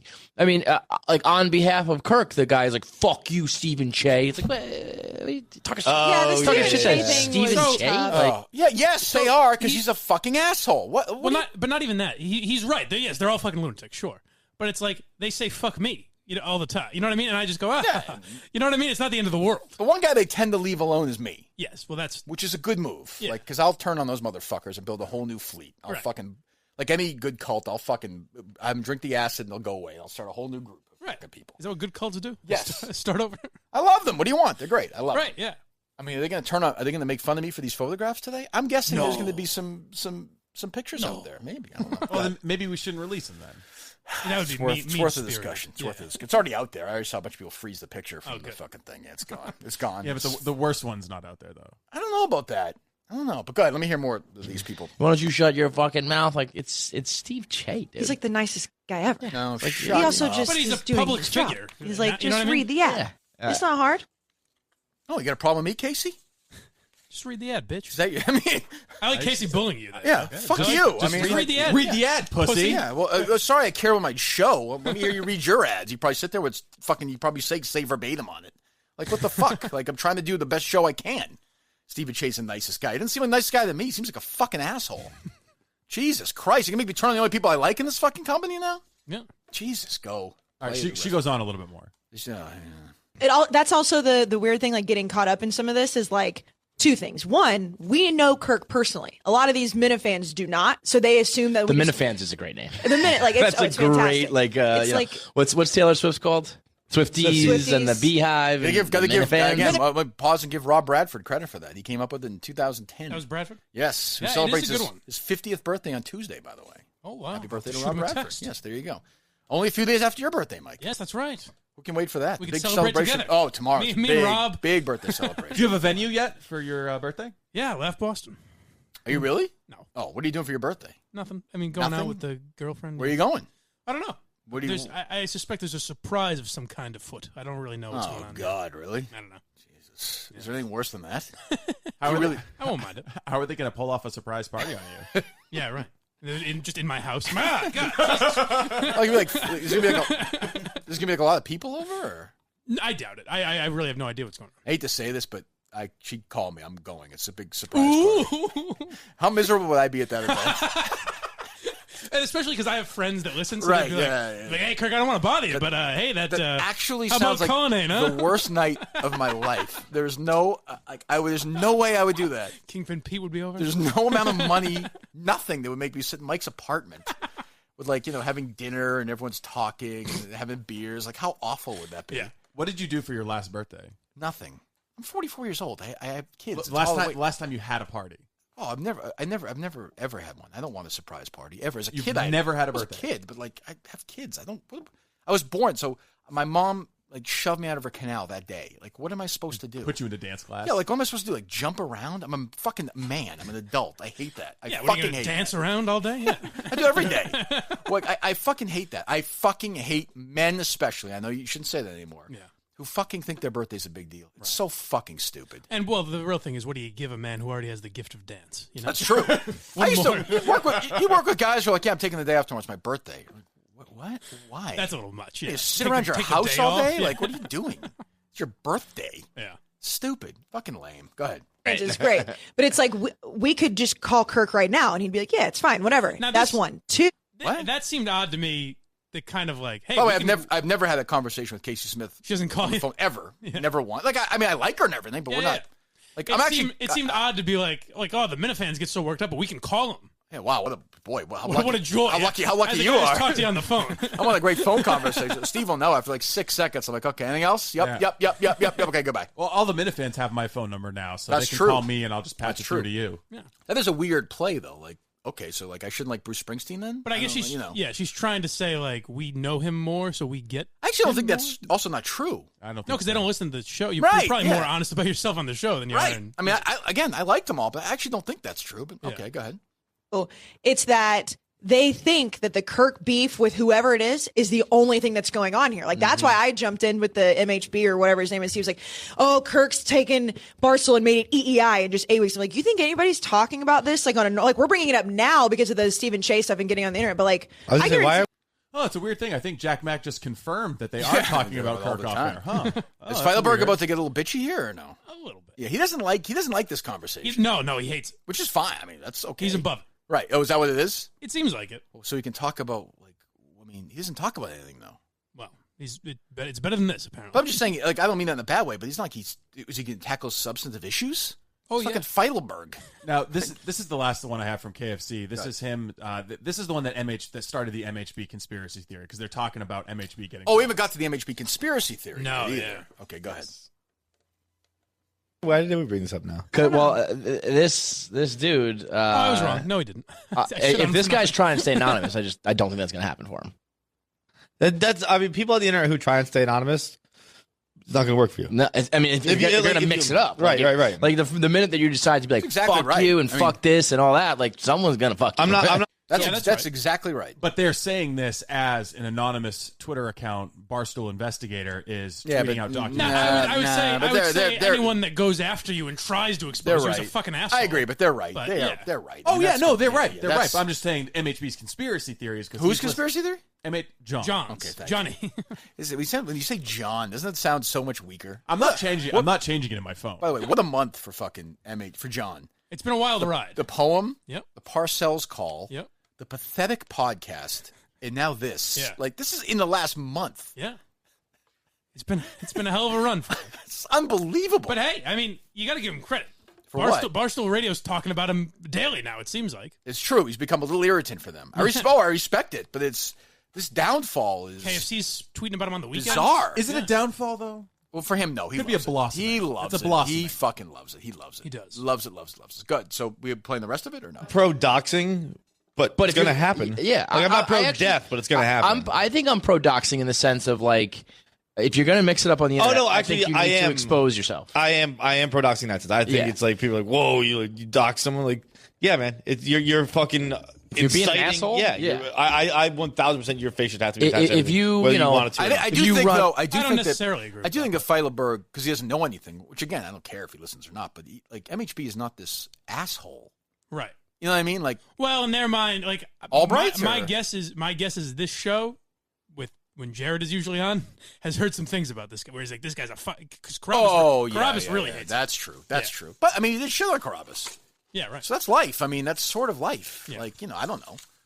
Go ahead. You say something or no? Boy, that's one empty look you gave me. Go ahead. Me? Play no, Steve. You just looked at me with the blankest look I've ever seen in my life. Look like a baby deer. You were like stacking your papers together, like you want to get the fuck out of here. I'm good. Let's go. Like a parody account about dogs or some shit. Like, fine. You don't need. Although those are the people, like, you don't need to worry about your name getting out there. If you're doing something that you're worried about your identity being exposed for. I think your identity should be exposed. Exactly. I 100% agree with that. Right. I agree with that too. I mean, that's going to happen. I'm not saying it should happen, but it's going to happen. Can I tell you what I'm worried about? Is that KFC is definitely going to listen to this part, and we've stopped the clip. So I know he doesn't like that. He's going to be very frustrated. I mean, jeez. I mean, if he doesn't like, we should just play the whole clip out and not make any commentary at all. So, give me the MHB conspiracy theory. So he thinks, evidently, and Steve said the timeline is right on this, so I don't know. The timeline is murky. It sounded fishy to me. Do not feed into this. I'm not feeding it. The timeline is murky. The timeline is murky. Go ahead. So apparently, while this discussion was happening, MHB hadn't been officially doxxed yet. Do I have that right? Like the tweets hadn't been up yet. The Barstool investigators guy. Right. Yes. Yeah. So it's almost as if KFC foreshadowed this, like he predicted it was going to happen. He knew it was going to happen. That's what MHB thinks. It's possible. So, MHB. So he thinks it's coming from someone inside HQ. Huh. MHB tells me he's working with World War II Felger. Oh, you may remember him, a veteran. Woodward and Bernstein. I do. Our generation. I do. Yes. They're gonna locate his IP address and track this motherfucker down. Why? Just leave it alone. What does the guy's? What do you mean? The people must know. This is newsworthy. The guy's 2 followers on Twitter, right? Yeah. Well, that's again why so he said the account was made just to do that, just to dox him. On the other hand, it's also tweeted out things about the Curtatone lawsuit against you, evidence that perhaps taxpayers are paying to sue you. So he's also pro me. Yes. But he's anti-MHB. Anti-MHB. Good. That's fine. That works for me. I mean, I don't know. I mean, I would just say if he let it go, it'll go away. It'd be okay. Yeah. No, you can't do that. No? You should make a big thing of it. Okay. I mean, listen, I do that as well. I'm not going to lie to you, but I don't know. True. Okay. So does he think that KFC did it? Oh no, I think he thinks KFC knows who did it. In the dossier that came out. Also, can you just imagine Kevin giggling his ass off listening to this? Well, I didn't read the dossier. I just saw he knew his name. And by the way, like if you looked up the poetry and stuff, his name is there. Yeah, like, I mean, we basically revealed his identity. Yeah, that was kind of Steve's fault. I handed you the poetry Correct. and you read it. Correct. So he did it by, what did he do to you that led you to respond to that? He said, "Come and get me." Right. So in this world, same as Albright, like you ask and that happens. You ask and you show. Right? I mean, I don't know. So what was in the dossier that's really notable other than his name?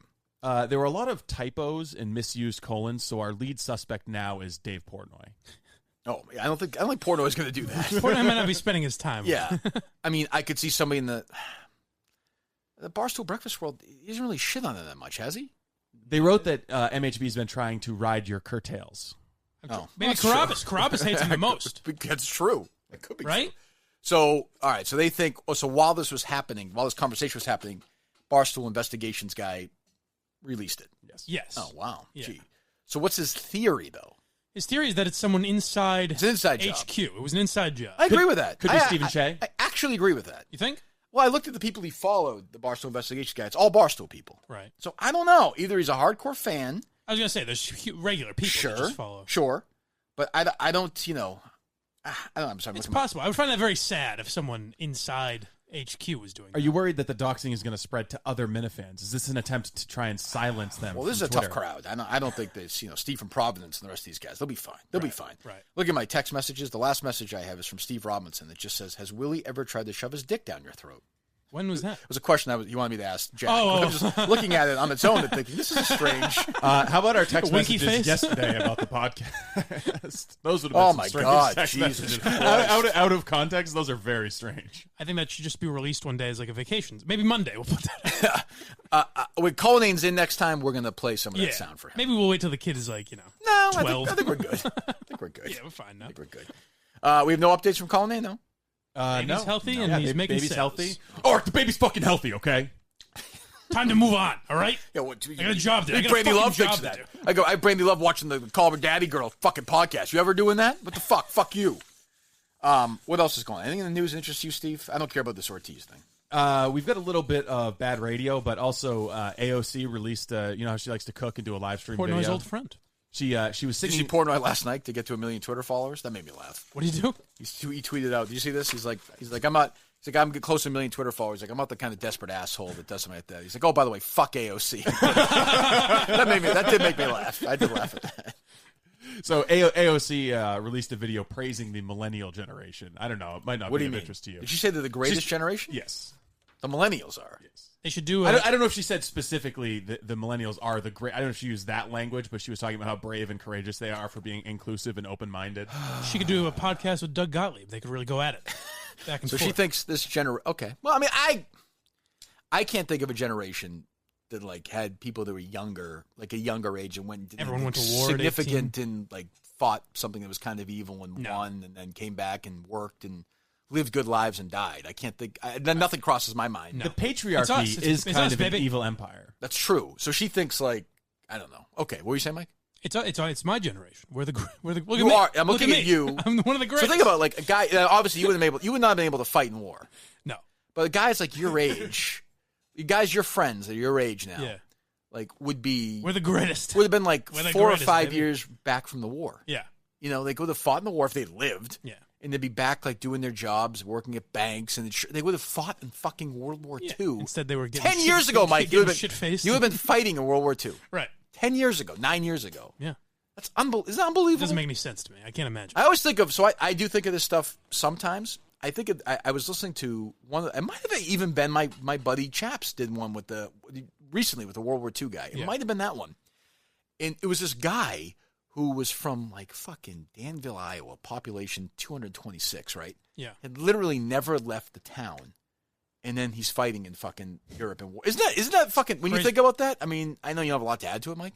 But isn't that? I mean, like I know there's nothing else to say honestly other than it's crazy. But that is fucking mind blowing. Like we are like even kids who don't have a lot of money now have TVs and phones. Like they see the world. These guys have never seen anything, and then they're getting off a fucking ship in Omaha. It's madness. Well, I also wonder if I would have had to, in some way, serve, because I wouldn't have been diagnosed with it. Well, you would have been like, no, you're I would have just been blind. a guy with a bad eye. You would have been like Jimmy Stewart in It's a Wonderful Life. You would have been like walking the street in the town. You're so blind that even like they can tell. Yeah, I think yes. Even back then, I think you would have been. Everybody would just be looking at you like this asshole. How did he get out of the war? But you would have felt like such a pussy the rest of your life. Like your buddies would have all gone. Some would have died.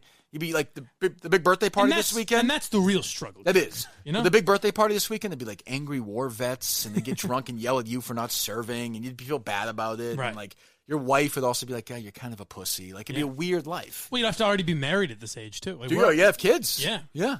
I mean, and you're proposing on your birthday. Right. Right? Yeah, sure. Are you? That's the real surprise. Is that going to happen? No. Why not? I mean, why not? Are her parents going to be there? Yeah. They are? No. Okay. What were you saying about what were we talking about?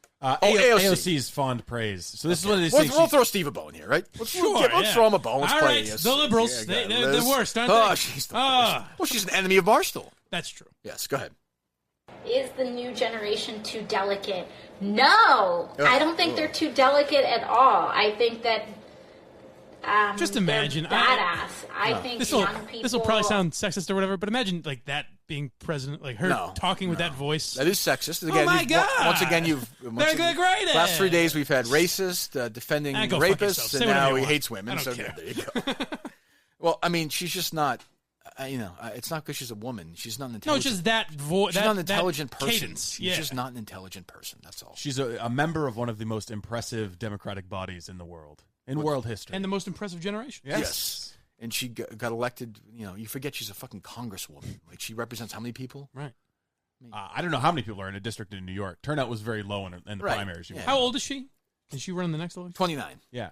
Oh, so no, not even the next election. What, run for president? Yeah. Will that happen? Like eventually? 8 years from now? I mean, won't she die down? You know what? It's going to be AOC Portnoy. That's what. That'd be awesome. That'd be great. That would be great awesome. with that. Great call, Steve. That would be tremendous. In 2024. No, that'd be 2028, I'd say. I'll give Dave 9 more years. She'll be 38 then. He'll be whatever. Almost 50? We'll be fresh off Trump's fourth term. Be great. I mean, how many, can he be doing pizza reviews when he's 50 and like hanging out and why I not? can't imagine that. You got to eat pizza sometime. Let me hear more from are more informed and dynamic than their predecessors. I think that they are more sensitive in a positive way, in that they actually care about other people's experiences and lives. And God, what an asshole. One thing that I love so much about this new generation is the radical acceptance. Do you know where I listened to this before? Where? Is every Friday and Saturday night at Westfield State. Every single fucking week. No Where shit. just some girl rambling about the patriarchy and the... But she's talking about radical acceptance there, and you said, I think, last week or earlier this week, that liberals are some of Least the most accepting- intolerant people. Exactly. least accepting group in America. We're so accepting, unless you don't believe every fucking thing we believe. AOC, hi, I'm whatever. I'm John Gray from Mississippi. I don't think gay people should be allowed to be married. Are you accepting of my views? Burn him! Right. Burn him! Like, I'm 28 years old. That's how I feel. Like, I'm part of this generation. Do you do you include my views as well? No, but you're not a person. What do you mean? Like, if you thought that, you wouldn't be a person. You would be a human being. No. Right. Like, I think... She accepts people, all people. Like, I think maybe it seems crazy that this woman actually couldn't kick in the NFL. Am I allowed to say What that? makes you say Is that inclusive Have or you not? seen her kick? Yeah, I've seen her kick. Quite a leg on her. Quite a leg. Is that inclusive? Yeah. Hey, I think that, rich people are being taxed too much. I'm 28 years old. I started my own company from scratch, and I make, $3 million a year. I don't like 40% of my money going to a government I don't trust because I don't know what the fuck you're doing with it. Greedy fucking asshole. But you're not including my thoughts on it. Oh, I thought we're all inclusive. We're the most inclusive group of all time. All inclusive if you agree with us. Right. Yes. Get it? Yes. What she means is get in line. the extreme left wing that's young in their party is the most inclusive group in history. Yes. Of people who think like that. Right. Yeah. So they're profoundly courageous because they all think accept exactly all alike. walks of life They as think long exactly as you think like the them. right way. That's Yeah. profoundly courageous. Yeah. Oh, okay. And as courageous as, say, like, the 18-year-olds who fought and literally save the world. Right. Okay, I'm just trying to get everything straight. I hate to quote Jerry Callahan, but diversity of thought just seems so much more. Gone. It's But gone. he's right. Yeah. But I mean, that's what we've been saying for years. Yeah. I mean, they actually take the time to read and understand our history, the history of labor movements. What fucking 20-year-old is reading about labor movements? Do History you think of civil AOC rights. has ever read about the history No, of history of labor economics? You might have missed the time. Did you that ever? I see from so many, and they actually take time to read and understand our I can't listen to history. this. Please stop. This might have been after your time. I don't know. Did you ever have to take like an ethnic and gender studies class? No, thank God. Oof. It's this every day. I couldn't. It's this for I'm 80, so 84 scared. minutes I'm a going day. to be pumping hundreds of thousands of dollars of my money into my kids' college education. Oh, and they're man. going to get these fucking lunatics. And you're required, at least at my school, you were required to take 2, I think. So you've always been kind of like accepting of whatever your kids are going to do, but if your child comes to you and says, "I'm going to be a gender and women's studies I think major," we're going to have a long conversation. I think we're going to say, well, how is that going to manifest itself after college? Right. You can take those What courses. job is it going to be? Yeah. But do something semi-practical as well. That's all I ask. You want to do your gender studies? Great. But, learn a fucking trade. That's what I'd say. At the same time, learn how to fix a car. Yeah. People are going to shit in toilets forever. Learn how to fix Eventually, those. that's just what college will be, is those classes. That's what it's basically become. Yeah. I mean, you had, the day after Trump was elected, the University of Michigan took the day off and they were did adult coloring all day. Yeah. I mean, the out-of-state tuition for the University of Michigan, I guess, is $65,000? I would say at least, right? $70,000 Yeah. over 4 years. You throw in everything, traveling back and forth to go see your kid, books, cars, everything involved. $400,000. Yeah. How is that worth it? Where's the payoff for that? Let's have a color. When is that bubble going to burst? Oh, I think it's bursting, right? I think people are starting to realize it. But when you live in a town I think people that are in debt now for college are going to not force their kids to go to college necessarily. Well, that's a good point too. Yeah, not gonna pop that's quickly. actually good. Right. I didn't think of it that way. Yeah. So I'm from a different where it was still $25,000, which is a lot of money, but not insane. Yeah. Now, I don't know. My generation won't force their kids to go to college. I also think employers are starting to realize that these $300,000 college degrees aren't worth shit. They're worth nothing. 'Cause they're having to train these people who have mush in their heads on the job anyways. Right. Well, yeah, but what may not change? Well, maybe Mike's right. Is friggin' Cindy and fucking Harry are saying to you, "I want to go to this school." And when you're a junior in high school, all my friends are going here. I want to go to this school, that school. That's a Question good is, point, can you yeah. say fuck off? In a nice way. Nope, you're going to UMass, whatever. And good will school. our I could see a lot of people my age when they have Pussy kids parents. not saying they're Right. like, all right, this is what he wants. So Yeah, we can't, So, there's nothing wrong with going to community college for 2 years and figuring shit out. Right. I know you'd be embarrassed for a couple of days, but then it's fine. Yeah. And once you're done, it doesn't fucking matter. Right. It doesn't. There are professors at Harvard who are not as good as professors at some professors at fucking wherever, Curry or Middlesex Community College. Yeah. I believe that. I have a buddy that did it, went to Springfield Community College and then got his master's from Northeastern and eventually. Right. So it's like, who gives a I mean, fuck? look at you. You went to college. You don't have a One of the fucking job. Exactly. Right? One of the great examples. Although I did have a really good conversation with Erica yesterday. Is that right? Well, amusing anyway. I don't know if it was good or not, but it was a good quality conversation. How much of it was spent talking about the Barstool Radio morning show? A lot. A lot. Well, that's what we're laughing about. Yeah. I was actually playing clips and we were laughing about it. It was almost like our show. We would I kept stopping it and would laugh. And He's laugh like, no, and Kirk, laugh. this is from Monday. Right. Kirk and Nards. Yeah. And we're like, oh, Gentleman's Friday, and we laughed and all Yeah, that stuff. that's great. But no, she got into the mic. I talked to you about this, Steve, didn't I? Yeah. Yeah. Did it seem reasonable to you? Well, I mean, once we get the details figured out. Right. Yeah, but it yeah, seemed yeah. like, it seemed like what's all this the only person who doesn't need to know is you, Mike. Okay. Yeah. I think we're closer to the finish line. All right. Yeah. You're in good shape, I think. All right. She seemed optimistic. Thank God. I think so. No? We'll be done by tomorrow. Yeah, more questions than answers. Tomorrow on- could be on my the- last on day. the studio front, though. Great, Mike. I know. A nation awaits. Ooh, Everyone's it's- nervous. Yeah. So you won't come in Tuesday if you don't have a contract? I guess not. No. You will not come in Tuesday? No. So your way of doing it is saying, I'm not going to show up and help the show out. It's not even doing that. It's It's a saying I bet. can't be on the show and I can't afford it. Well, how much? What am I going to wait till January? Where's Troll Socks next week? What are they doing? They're stepping up? I guess not. I don't know. Next week, pay some transportation for this fucking guy. Jesus Christ. You want me to see if Troll Socks can I guess undermine your bartering tactic here? What I'm saying to you is I need to find a job. Well, have you applied anywhere? Yeah. Where? Started to. Doesn't matter. Give me a place you applied to. Huh? A lot of places. Radio places, Radio places. You haven't applied anywhere. Applied all over the place. Who doesn't want blind mics? What else do we have? Anything else before we wrap it up? Get a little bit of bad radio if you want. What do we got? Anything good or you no? want to get into the lead from this morning? There's a funny lead that I think you'll appreciate. Ooh. Does it have to do? Probably with already. You does it have to do with a food item? Yeah. Yes. Well, you probably already. It's heard so about weird. it. So I know I'm obsessed with the. Hey, Kirk, start. what I was saying, I wanted to bring up this topic. Do you see? Hold on. I can't believe it. Millions as a sale. They're giving shit away over there. They I are. can't believe it. I mean, I'll tell you what happened the other day. Is this neighborhood I was driving down, like 14 houses in a row got broken into. One house didn't. You know why? Why? It's Simply Safe. Get the fuck out of here. Yeah, isn't Let's that do 40 weird? minutes on it. Isn't that weird? That One sounds like second. the lead story One of the second. day. Let me swipe my dick. I'm gonna fuck you. All right, and let's see how long it takes for me to come. Is that a big deal or no? What are you using? I'm using Roman. Oh my goodness! Obviously. What Roman is saying now is that if you get Roman wipes and you can last 10,000 minutes, Right. you get a lifetime supply of Roman wipes. Done. Oh, that's a big story. Dunzo. So the lead on my old, what was my old show is now the Hillman Morning Show, Greg Hill Show. I talk about this all the time. They go around, and it seems like they have a rhythm now where Ken and Chris, my old producers, do sports stuff. Yep. Danielle goes straight to prep burger stuff. Yep. Nick Stevens Kind tries of to crazy Patriots which stuff. is never funny. Nope. And then Not once. Hillman wraps it up with the story that clearly is tied into a potential advertiser they're trying to woo. You noticed that? Yeah, it was hard to figure out. It was, yeah.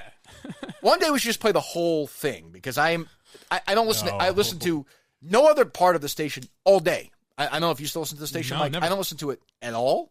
I was talking to Mike. OMF unfollowed me. I was very sad about that. That's a tough But loss. I haven't listened to that show, yeah. I think you have more followers than they do, by the way. I do, yeah. That's an afternoon show in Boston. I talked to Mutt yesterday. He's like, "Oh, I've been filming all week on the afternoon show." I was like, "I swear to God, I had no idea. No idea, Absolutely no idea." You started to say, I would have. But I was saying like nice, like, "Oh, I'd listen if I knew you were on." He knows I'd be lying. So they do this, and then like Hillman fucking comes out of nowhere. I'm like, this is Jesus. I don't know why I feel the need to add this every time we do it, but I think it's important to remember that this segment is them previewing the What their biggest show's gonna story be. of Right. the day. Right. Like what everyone's talking I about. saw Hillman tease. Do you have the tease he does into the break or no at the end? Yes, I do. Okay, Oh, 'cause- I mean, if we're going to do it, why don't I just play Do it right. Yeah. I'll just play their open. This is the first stuff they say coming right out of their little intro. All of them? No, this is just what was on Greg Hill's mind. Yeah. Right when the mic goes on. Good. Oh, I like this. Yeah, good. In the replay, I said that Rhode Island was the smallest state, and 508 texter says that Delaware is technically the smallest state. No, that's wrong. Really? Rhode Island is the smallest state of the contiguous 48. Okay. That's like somebody saying, like, oh, Pluto isn't really a planet. That's a comedian, It's just by like the way. that. It's a comedian, just so everyone knows that. But aren't you sick of all these people that say Pluto isn't really a planet? Like, Yeah, but I mean, now like, you can make fun of the guy, but let's get down to the fucking issues Well, here. it's not a planet, Mike. Which state is the smallest? I've had enough of that. No, well, it's not. It is in my book. When I went to school, when Right. I was in elementary school, we learned Pluto was a planet. Okay, but All you're right? you're going to tell me that's fine. You're a fucking asshole. But now you're going to tell Oh, me. come on. Fine, fuck you. But now you're going to tell me Yeah. that Rhode Island is smaller than Delaware. That's what I'm telling you. You're fucking like. Why do you go through life like this? How about you read a book for once? Why don't you go fucking The blow your contiguous brains 48. out? It's Delaware is smaller in terms of land mass. You're counting water. So what? Well, we're talking land mass. That we're makes it talking even square smaller if we miles. count You're fucking like. Why am I doing? I'm gonna fucking talk to Had everybody enough of because it's fucking bullshit. No, We're I'm trying to do out. a show. I'm not coming in Good, Tuesday. Good. Fucking I'm not coming in leave. tomorrow. It's fucking ridiculous. It's fucking ridiculous. Bullshit. Fine. Fuck Play you. the other stuff. Fuck off. Go. Fuck you. Fucking All lie right, to. Boston Market is giving away 2,000 pounds of mac and cheese. Oh, excellent. Can you believe it? Oh my God, the value! I'll be up to my eyeballs in mac and cheese. I'll be swimming in mac and cheese. Wait, did he say the company that the restaurant's doing? Boston All Market. right, Oh, Boston Market don't worry. is giving away 2,000 pounds of mac and cheese. Oh my God, I won't need mac and cheese for the rest of my life. Danielle. Oh, excellent. Is that even her? Is that even her? Or is that just Ken playing a drop?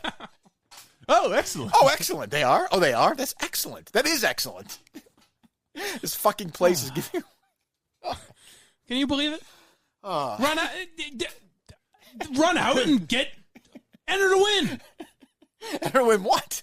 All right, 2,000 pounds Boston of Market mac and is cheese. giving away 2,000 pounds of mac and cheese. Oh, excellent. Right. To one. Did you hear Ken there? All right. Ken is so All fucking right. Good doggy. now. Good doggy. Good little bitch boy. You little bitch boy. Good bitch boy. All right, you're right, boss. This is bigger than my latest conspiracy Yeah, and the winner theory is about the Ken's Patriots. dad, Joe Laird, who had the good sense to die before he had to listen to this fucking shit show. He went out on top. Oh, God. One person. So it's part of What their was that new Daniel say at the end? rotisserie. That one person, did you say? Yes, just one one person. person. Just one person? All that mac and cheese for one guy or gal. Or whatever you choose to identify. Like, I don't know if you've heard this or not. What's that? Boston Market is giving away 2,000 pounds of mac and cheese. What? That's Steve, outrageous. do you have any sound that Mike may have made when he found out that they were giving away? I was very excited. Mike, Tell me again. I don't know if you heard this or not. Boston Market is giving away 2,000 pounds of mac and cheese. No. Very exciting. Took me a second, but I didn't even mean All that, right, actually. Boston Market is I like giving the Hillman's away like, I love that. Like, all 2,000 right, enough of this bullshit. All right, here we go. Now we're really getting to we got to the silly stories. Yeah, like we don't care about this other stuff. Let me hear it again. All right, Boston Market is giving away 2,000 pounds of mac and cheese. Oh, excellent. Right. To one person. One person. So it's part of their new rotisserie rewards program. Oh, it is. Oh, I didn't know that. I wonder. Seems like an important piece of the God, copy. God, today. I love radio. God, I love shit fucking head, ass kissing little sales stool boy And I noticed asshole radio. A lot of times they do national stories, but this is Boston Market, I notice. I wonder if there's any tie there. I mean, If they and this have is a why, relationship like, with those people always say to me, Greg Hill's not going to lose his job. It's not going to work. And I say, no, it's actually he's going to be there for a long time because, to his credit, I think people are going to think I'm criticizing him. To his credit, if you're the kind of person who doesn't mind doing that, good for you. Like, that's fine. If some salesperson came to me before the show with a piece of paper, I've done this. I would have folded the piece of paper in a ball and thrown it into his face. Because I know my listeners would be like, why are you, what? Why is this the biggest story of Like, the you day? could throw it. There's a way you could do it. I think there's a way you could do it. Yeah, could you eat how long would it take you to eat 2,000 pounds of mac and Do you cheese? hate yourself just asking that question? Yeah, I do. Just spitballing it? Yeah, All right, let me try. All right, Steve, you're the sales guy, okay? So we're before the show. I'm going to try and play along. Mike, you know nothing about this, okay? All right. Hey, Kirk, thanks for going out with drinks last night. That was great. You told some really funny stories. We had a fun time. Go ahead. Let's go. Come on, I got a show. What do we got? So we got Boston Market. We got this little promotion. How close? Because salespeople are always, you're really close to closing it, right? Deal is signed, okay? Right. Deal is practically signed. Almost done. Okay? What do you need? What do you need to put over the top? This is huge 5 figures. What I need over the top is just a little tickle. Okay. I need you to wrestle the jimmies just a little bit, all right? Is there some... It's worse than calling me. Russell the Jimmy. That is Steve's version of cursing. Also. It is. So, is there anything specific? I think, I was looking through the Boston Herald. I printed off this story. Okay, They've got 2,000 pounds of mac and cheese they're giving away. Have you ever had the Boston Market mac and cheese? What? They are? Yeah. Okay. But just to one person. Is it part of their rotisserie rewards program I hear so much about? Oh, so you've read the copy? Yes. Oh, good. All right. Well, let me try. Okay. You opened up the email. Yes. You know what's funny? We're back here. It's the Kirk Minihane Show, Sports Radio WEEI. I'm looking forward to 9:30, Adam Schefter, 9:45, Ian Rappaport. Wrap up at 9:50 with John Heyman. We'll go around the league. Mike, as a kid, nothing to me said sick day at school or half day at school more than The Price is Right and a little Kraft's mac and cheese for lunch, right? Obviously. I mean, don't you think? Yes. So what's sort of unbelievable is, like, I've been on this crazy mac and cheese kick lately. I saw one of these food trucks. It was specifically mac and cheese at this fair this weekend. Right. I gorged. Like, I couldn't help myself. And I'm thinking, like, now I'm on this crazy mac and cheese thing. Okay. So I see this thing this morning. I'm reading the Herald before the show. I'm sure you saw me, like kind of react crazily reading the Herald. Right. Boston Market is giving away 2,000 pounds of mac and cheese. Get the fuck out of here right now. We're on the radio. Mike, we're on the radio. Get the fuck out of here. Mike, we're on the radio. That's how outraged I am. It's going to hurt, though. We have to cut that out now. 2,000 pounds. That's a ton. Am I correct, Mike? Yes, literally a ton. A ton of mac and cheese. And I think it's part of something you had mentioned to me before the show. You signed up for this rotisserie rewards program? Tell me about that. Oh, I signed up for it. And what does it get you? 2,000 pounds of mac and cheese. And many other rewards as well from our friends at Boston Market? Sure. Oh, so what I'd like right now is for our callers to tell us their favorite mac and cheese stories. It's 617-779-7937, and we'll take some calls on that. And when we get back, there is something that's happening in Miami with that quarterback situation that you are not going to believe. I see you, Ed, Al, Tim, Brian, and Kim as well, female listener. Great. 617-779-7937. Can't wait to get to that. Lines are loaded, and so am I with mac and cheese. We'll be right back. Not bad, right? That's as good as you could get, but even still, like, obviously awful. But I would be looking at my phone like, What is he? When are they gonna? So he lost when his is mind? Jerry's head gonna explode? The sales guy comes back. He's like, "So we almost had it, but you mentioned craft." Okay? Oh, that's shit. They wouldn't like that. But I'd say, yeah, and I'd fight with them about that. I'd be like, what the fuck do you want me to do? Because occasionally I would play ball with them to some extent. Like, so there was a situation where... What's that? A situation a couple of years ago. I feel like I'm going to enjoy this. So we had this situation a few years ago. This is pretty far back, where it was like 14 or 15, where we lost Dunkin' Donuts. Right. The Globe Road, of course. Dino would do this thing every day where he would bring in munchkins for a while. Like, we were close. The Dunkin' Donuts contract, I think, was almost up, and Dino would do this thing. Now, Dino would do this mac and cheese thing. He wouldn't fucking, like, he would sell it. If he did the show himself, like, all he cared about was that. Which There's is, almost a thing of Dino where it's like, I wouldn't mind it listening to it. No, it'd be It's like, kind of I'd expect it. But you also have me and Jerry kind of making fun of it, like, right. which no one's doing there. Right. So you'd bring him in every day, and Jerry was getting angry. This is when we all hated each other. Like, especially Jerry and I hated John. Jerry and I were fine always. Yeah. But we were getting sicker, and, like, we didn't want to eat the munchkins. And Dino would come on the air every day and try and make us eat munchkins.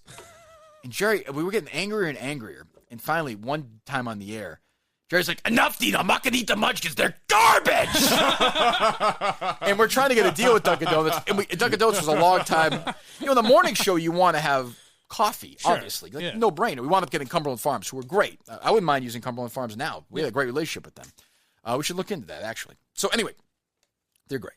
So that's one of those moments where I was relatively new to the business, 3 or 4 years in, but I could right away, I like shot up. I was like, ooh, that's bad. Yeah. And our idiot, this is before Ken and Chris, our idiot producer didn't grab it. We lost Dunkin' Donuts. It was not really Jerry's fault. They were looking to bail anyway. And garbage. And so like the Globe wrote about it, of course, and like this big thing. So Jerry, like the way Jerry does things is not subtle.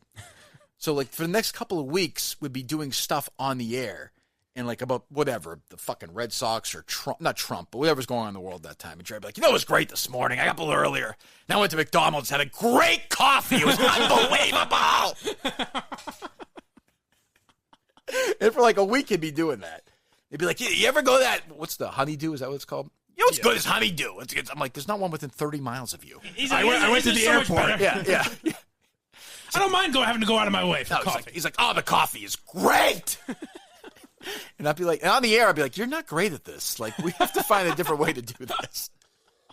And Dino was confused, but it was funny because it'd be like, Jerry was like, I'm not eating these munchkins. They're garbage. It's like, fuck, like, enough of these fucking munchkins. So that made me laugh. Anyway, how did we get there?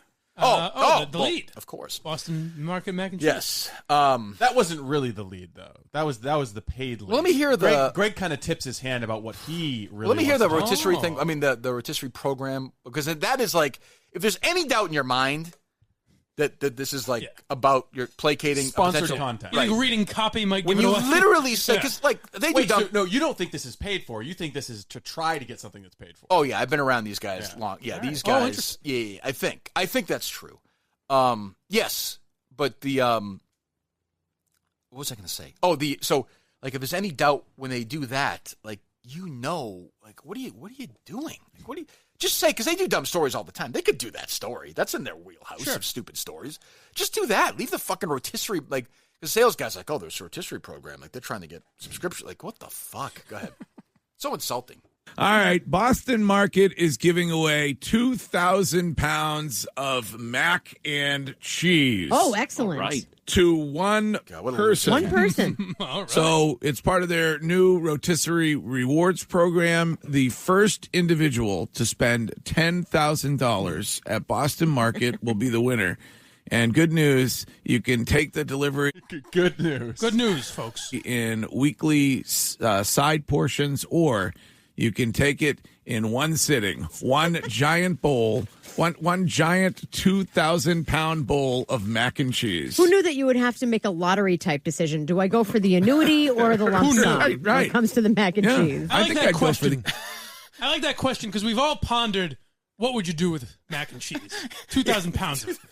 Who knew that you'd have to make a lottery-type decision? It's unbelievable. Like when we talk about it with my buddies, it's always like, so we weigh the insulting. options. Is that not? Am I missing? Is that like the craziest thing you've ever heard? I mean, if I hadn't listened to so much other bad, well, true, yeah. You know what I mean? But it is sad that on a historic sports talk radio station where doing that, where you were and Jerry Callahan and all these guys, and it's like now that this is what they are. They're just They'd every been better off, morning like, zoo show. just saying, look, we're close to making a deal with Boston Market. We really like them. We're close to them. Like, if you like our show, we're close to a deal with these guys. Just so you know, they're doing this. Yeah. Or even acknowledge. Who would be hurt by that? No? What are you laughing at? I mean, I want to bring Dave Cullinane in and try and have him pitch you earnestly on a segment that we could use to bait an advertiser. We should do that. That'd be fun. We should do that. I like to see Cullinane selling this mac and cheese to the people. 2,000 fucking it's pounds. a fucking ton of mac and cheese. A fucking ton. Blind Mike's so funny when he winds up to do Cullinane. Yeah, his body goes back. He goes back. It's like, he's like, you're going to take in one installment like a fucking idiot? Or are you going to have a nice serving once a week for the rest of your life? You're going to be a bitch about it? Yeah. You don't want all 2,000 pounds at once? Oh, you're a pussy. Oh, you can't eat it? Fine. Be a fucking pussy. That's fine. I'll eat the whole fucking thing right now. My kid will have 2,000 pounds of mac and cheese. Mac and cheese. Fuck you. Mac and cheese. But you're right. Hillman then turns it into the story that everybody who watches local news and is 90 years old is talking about. A New Hampshire woman is willing to live free or die when it comes to her vanity plate. We will discuss the latest vanity plate hardo that is in the news coming up next. Can't wait. I have that noise too. That's literally what they tease. Yeah. Isn't a woman's like pee before you go in the car, whatever the fuck it is? Isn't that what it is? Some dumb thing about peeing? Okay, like what? I really, because you mentioned their demographic is 90-year-olds. I tweeted the other day about that Uber driver I had where the Hillman Show was on. And I was like, oh, you like this show? He's like, I don't listen to this crap. Oh, that's what he said? It was on, though. He goes 98.5's a commercial. I'm turning it back. But he said he liked you guys. He goes, I like the old show. Oh, that's nice. That's very sweet. But yeah, I can't imagine teasing after doing that, after a product placement for mac and cheese, then saying, you won't believe this vanity plate story that's like 3 days old that nobody gives a fuck about anyway. Can you believe the latest? Who would have a vanity plate? You know how we're always talking about vanity plate hardos? This is the latest one. Oh. Not the best, but it's the latest. We talk about it all the time. This is the latest one. All right, let's take a call from Mike's in the car right now. So tell us what's on his vanity plate. Mike, how are you? I don't know if you guys are Seinfeld fans. I have Ass Man. Oh, who can forget that episode? Isn't that funny? Yeah, that's great. Funny, a new story's out. What's your favorite Seinfeld episode? We'll do that when that was you an get actual back. story. I don't know if you're joking, but I saw that on Twitter. It's all over Twitter. When you get back, we'll do that. I actually submitted. Don't say the contest. We're not taking that. Good. I submitted a public records request to Mass DOT for a list of every vanity license plate they'd rejected. Yes. You did? Yeah. Why? In case you want to talk vanity plate hardos. What are you producing for Greg Hill? In a former life, I thought it would be a funny. No, this was years and years ago. Yeah, yes. no, years and years ago. Did you guys go over them? They came back and they said, we don't keep a list of all the license plates we've rejected. Interesting. Good to have you here, Steve. Yeah. Well, now we know. Future producer of the Hillman Now Show. we know that we don't know what vanity plates have been rejected. You're right, though. Like, we're always hitting on these vanity plates. Our latest vanity plate story when we get back. Yeah. Oh, it is? Oh, I can't wait. Jesus, I'm glad I got up early this morning. That would be like if we said, like, we've got more bad radio for you. Coming back like something they do every day. Oh, my God. I don't know. All right. So, anything else before we wrap things up today? Another long show or no? I don't even know. A little long. We got Brooke and Jubal making a prank phone call. Ooh, did you hear this? I haven't heard it yet. I do love Brooke and Jubal's phone calls. Is that the one with the singer? Yes, Young Jeffrey is. Young Jeffrey. Does Young Jeffrey have a new song out lately or no? Song of the week. He's got one every week. Yeah, we can find another song. Good. So this one, just to set this up, this woman's trying to get her kid into a fancy private preschool kindergarten type deal. Okay. Okay. And they call her up as the administrator of that school to prank her. Okay. So. Okay. Yeah, you set up pretty well. Let me hear it. I'm anxious to hear it. Hello? Hi, may I speak to Jill, please? Yeah, this is Jill. Jill, how are you? My name is Scott Brand. I'm one of the administrators here at Montessori School. Bleeping her first name wouldn't be illegal. You know what I mean? Just leaving her first name in. You bleep the name so you know this is legit. Like they're not trying to expose this woman is trying to get her kid into a private first school. name's fine, but yeah. I mean, this kid's trying to get her kid into a school here, and they're calling from the school. Okay. Right. This actually happened, right? Oh, okay. I misunderstood. What's wrong with you? Hi. How are you? Good. I'm assuming you've been expecting our call? We have been on pins and needles, actually. I don't want to overtalk it or anything, but no matter what you decide, my husband and I were just so incredibly impressed with your school when we came for the tour. Well, thank you. What was the scene in Borat where he, not Borat, what's the second one? Bruno. Bruno, where he interviews those like stage parents. Yeah. Where he's like, would you be willing to, dress the kids up like a Nazi? You remember that scene? And the mom's like, yeah, no problem. Like the stage parents. How does that work? When they're done, they just say like, remember Ron? They know they're being filmed. Right, but they so just think they think it's for, and like, they think he's a real guy. Right. Basically. Oh, I know that, but like, do they say anything after? Like, I mean, like the Ron Paul thing in that movie. Remember, he's in the hotel and he's like taking his clothes off. Like, do they say something to him? Do they have to say something after? I think it's a case-by-case basis. Sometimes they get the permission in advance. Sometimes afterwards they'll say no and they have to blur their faces or something. Yeah. Remember one of the ones he did where he was interviewing somebody, and they were like a fashion person. They asked him about, he's like, what about Paris Hilton? And the guy's like, oh, she looked terrible. And he's like, oh, stop. He's like, just so you know, the Hilton family is a major sponsor for the show. And the fashion critic was like, oh, I'll say whatever you want. and remember that? Did you ever see that? I don't remember and Bruno's like, oh, Paris Hilton, why is she such an important person in society? And the guy like fucking kissed her ass for like 5 minutes. It's one of the greatest moments ever.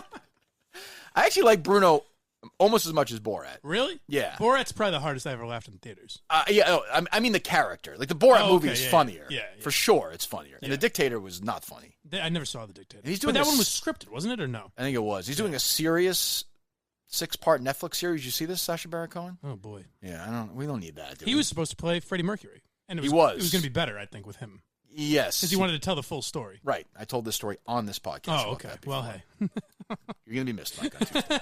Go ahead, back to the prank phone call, please. So good news is the kid's been accepted. Bad news is there's just one last hurdle. Go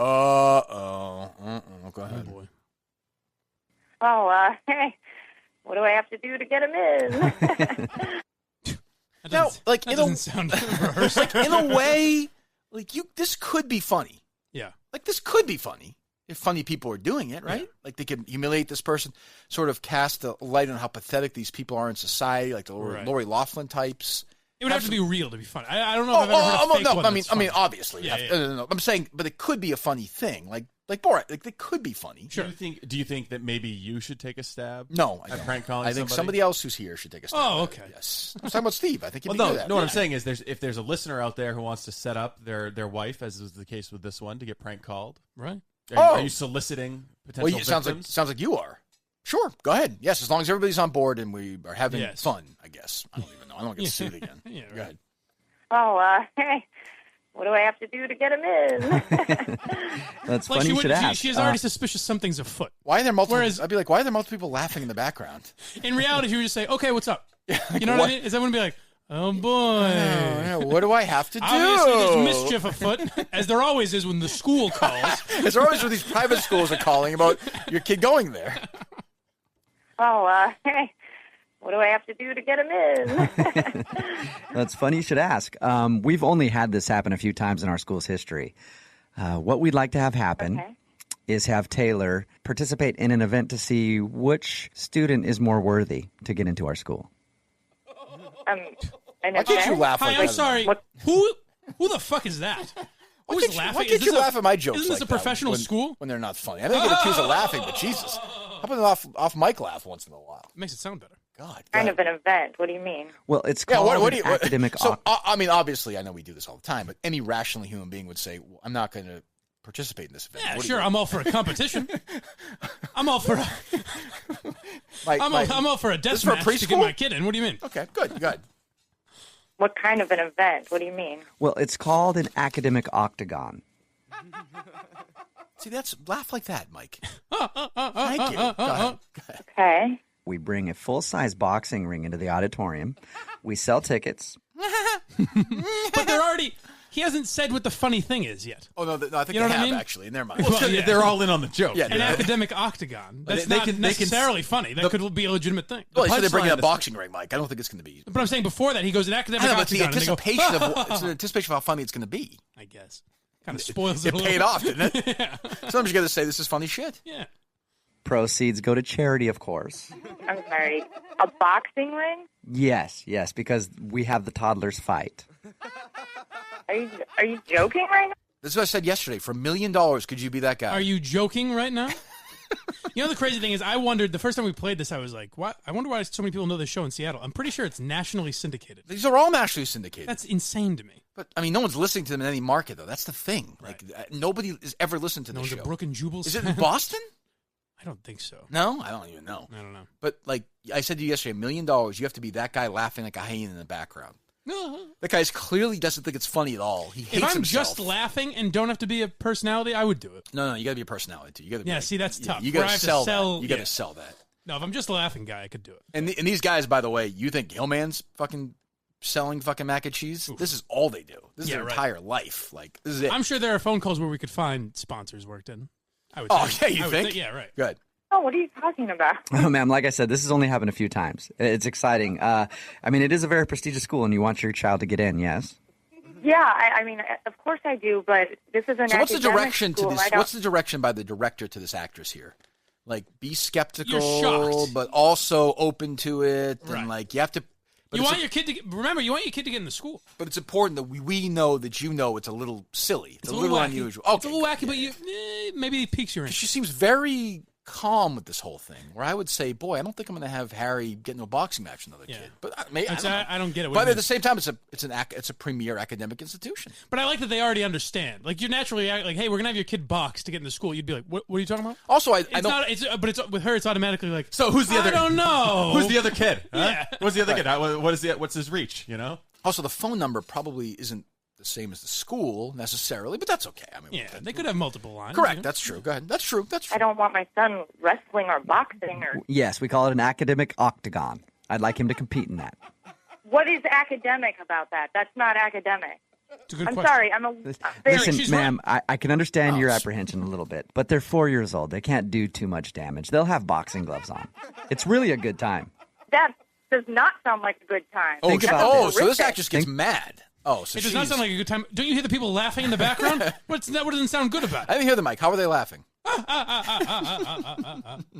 About this. Your 4-year-old Taylor throws a little right cross on the other kid, just knocks him down to know that he's won a spot in our school, and the crowd goes nuts. You will always remember that. I hate that I would fucking remember asshole. what a God, I horrible hate parent it. I was for raising a Stop, child. please to stop, fight please like stop, please stop. I hate that fucking guy. Oh my God. do I Very hate him. difficult. Oh my God. People listen to that show? It's hard. It's fucking difficult. You found any good bad radio lately? You've been still scouring, Mike, or no? Yeah, people have been sending me stuff. There's a couple in Maine and Kansas City. There's a few. We got to infiltrate San that world Francisco. somehow. Our people have to get into that world somehow. Yeah. Somehow. We've been pretty successful at calling into radio shows. So That's far. true. That's true. Well, they've been quiet lately. Yeah. Time for the Minifans to get busy. That's what I'm going to say. Get working. Get evil. Can you think of a morning show that they might call into somewhere? On Sirius Radio or anywhere? Yeah, I don't Anywhere. know. Whatever they want to do, knock yourselves out. Give you permission. You're free to do whatever you'd like for the next couple of days. The world is yours. All right. So was that a good interview with that kid today, Jack? I mean, It shed some light. Yeah. He didn't add a ton. He was properly dumb. Like I think you missed some great conversation before you got here. We were trying to wonder how you were going to handle that interview. with Jack, or pretty much how I expected. With Jack on the phone. Yeah. The three of you were wondering. No. What do you mean? Mike and I. Oh, when I was going to the bathroom. No, before you got what was that conversation like? It was wild. Like what was said? We were just wondering how aggressive. So what do you think were Kirk's going going to to do? I don't know. That was pretty much it. What do you think I was? I mean, once you decide to come on, like, what am I going to scream at them? Like, it's not really. Have you never screamed at a guest before? Well, sure, but when they deserve it, like, he's a you pretty might, good sport. I thought you might interrogate him a little more to try and get some information out of him as to like who's talking shit. But I guess we got a little. We got bit our of- answer. Yeah, we got a though. little bit. of that. Once you get your answer, you plant the flag. Like that's what I suspected. I mean, it comes from breakfast people? Yeah. Yeah. And they're in that office all day, and they like I get it. Gaz is poisoning their minds. Yes, I get it. I get the whole thing. I won't say he Did you hear this morning? apologized, but he was Oh, apologetic. he did everything but apologize. Yeah. When you keep saying, "Yeah, you're right," I didn't think of it that way. He's one of us. He may not like it, but he's one of us. Whether or not he wants to. He's one of us. Jack is now on the. We can update the list now. You want to put him in the Minifan thread? I wouldn't go that far, but Steve, by the way, constantly worried about that Minifan thread. Like we have a rogue guy in there. Worried in what sense? Oh, Yes, really? Yeah. It's there's. You have your suspects. You asked me about one guy who's been very loyal, and I was like, "Geez, I'm surprised you think that." Do you still think that? No. Okay. That was at the peak of the Albright insanity. Right. Conspiracies all over the place. Keep in mind, as Steve was losing it and John was losing it, how calm I was during the Albright thing. Yes, we all. I was like, this guy's a lunatic. We can all learn from that. I'm serious. Yeah. It's going to blow over, or it won't. What are you going to do? Fuck you going to do? Yeah, the Kirk Minihane way. What are you going to do? Right. I mean, Brush your shoulder as off, long you as know? there's a stage and there's dancing to be done, there's Right. I'm the Tom Joad of dancing. Wherever there's a floor, I'll be dancing. That's what I do. If there's music being played, there's a floor to dance on. Yeah, I tap dance for you guys today. The world is your dance floor. I think so. Yeah, that's probably the big takeaway of the day is the photographs, I guess. Yeah. When will the photographs be released to the general public? I think we'll release them when we tweet the podcast out. Excellent. One of them. Perfect. The YMCA one. I want them both released today. I think they'll both come out today. Yeah, I think that's yes. I think they enough both need- suspense. Yeah, let the people have their moment. They deserve it. They've defended me enough. We should toss them occasional. Well, some people show up for this. Oh, the live show. So we don't know anything then, right? There's just discussions that have to be had about how much money you want to make. About well, ask Mike that. This is a big thing for him. 2 places I named would be good venues. What's their fee? Look at Mike. No idea. Look at Mike just selling up Buffalo Wild Wings. It's unbelievable. Well, you said we couldn't do that. I thought. Oh, we didn't say that yet. And by the then way, that would be a good I one don't as know if well. you saw this or not. They're giving away 50 million wings at Get the Buffalo fuck Wild outta here. Wings. If you sign up for the loyalty card right now, that will happen for you. I better do that then. You should do that at Buffalo Wild Wings. Any particular locations I should go to? Any location is fine, but it's funny you mentioned that. They're doing a big promotion today in Leominster. Oh. Yeah, the first 1,000 people there get 3 million wings each. All right, I'm in. Yes. I don't know if I can eat that many wings, but I'll try. Well, you do the best you can, right? Yeah. You might injure your wing eating the wings, right? Yeah. Hell, thank God it's football season. Do they have one in Buffalo? I can only imagine. Who knows, right? Get your calls on wings right now. Are you a wing guy? 617-779-7937. Take your wing calls when we get back. Take your wing. When we get back, we're going to talk about the vanity plate situation in New Hampshire. That was said today on the radio somewhere. On my old station. Hey, I have a vanity plate. Well, okay, come on. It's just my name. It's my last name. I don't want to say it on air, but it's my last name. Oh, it's great. Okay, thanks. Thanks so much for the call. Hey, thanks for taking my call, guys. Enjoying the show. Yeah, really enjoying the show. I was not told to say that by the producer Love before you, I love got the on. show. Yeah, love you guys. Really enjoy what you're doing. Remember, I don't know if you ever heard, once in a while we get a caller on who was like kind of goofy or whatever. Mm-hmm. And I would say to them, like, I'd then say, well, like, they'd be like, hey, you know, and I'd be like, hey, you want to talk to the guys? Like, they'd call in. They'd think they were talking.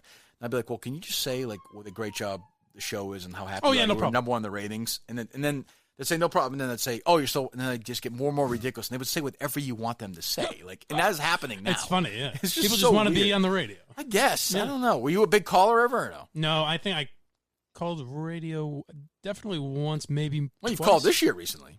That's true, too. That's Yeah, true. that'd be the second time. Yes, yeah. Nobody's called them. Everyone's just moved on from them. They're so boring, huh? Yeah.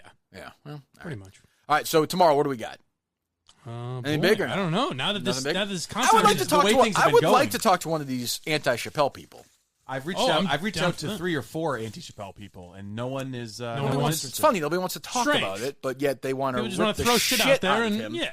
Boy, is he taking a beating on this? Jesus Christ! He's laughing all the way to the bank. Oh, I know it, but Yeah, he wanted it's a that. great move. Yeah. But I mean, like, yeah, but it's funny is they're getting angry as he exactly predicted. Like, it's amazing. Like, you're just trolling these I know. fucking people. But that's a business now. If they didn't get angry about it, then they would be losing money, technically. I know people are saying that people should not subscribe to Netflix anymore because they made the insane decision on a paid platform to have a comedian weigh in on what he thinks is going on in society Probably today. the most popular comedian there is right now. Oh, You in know? America? Yeah, I would say. Yeah, Yeah. no question. No worse than first or top 3 anyway. Yeah.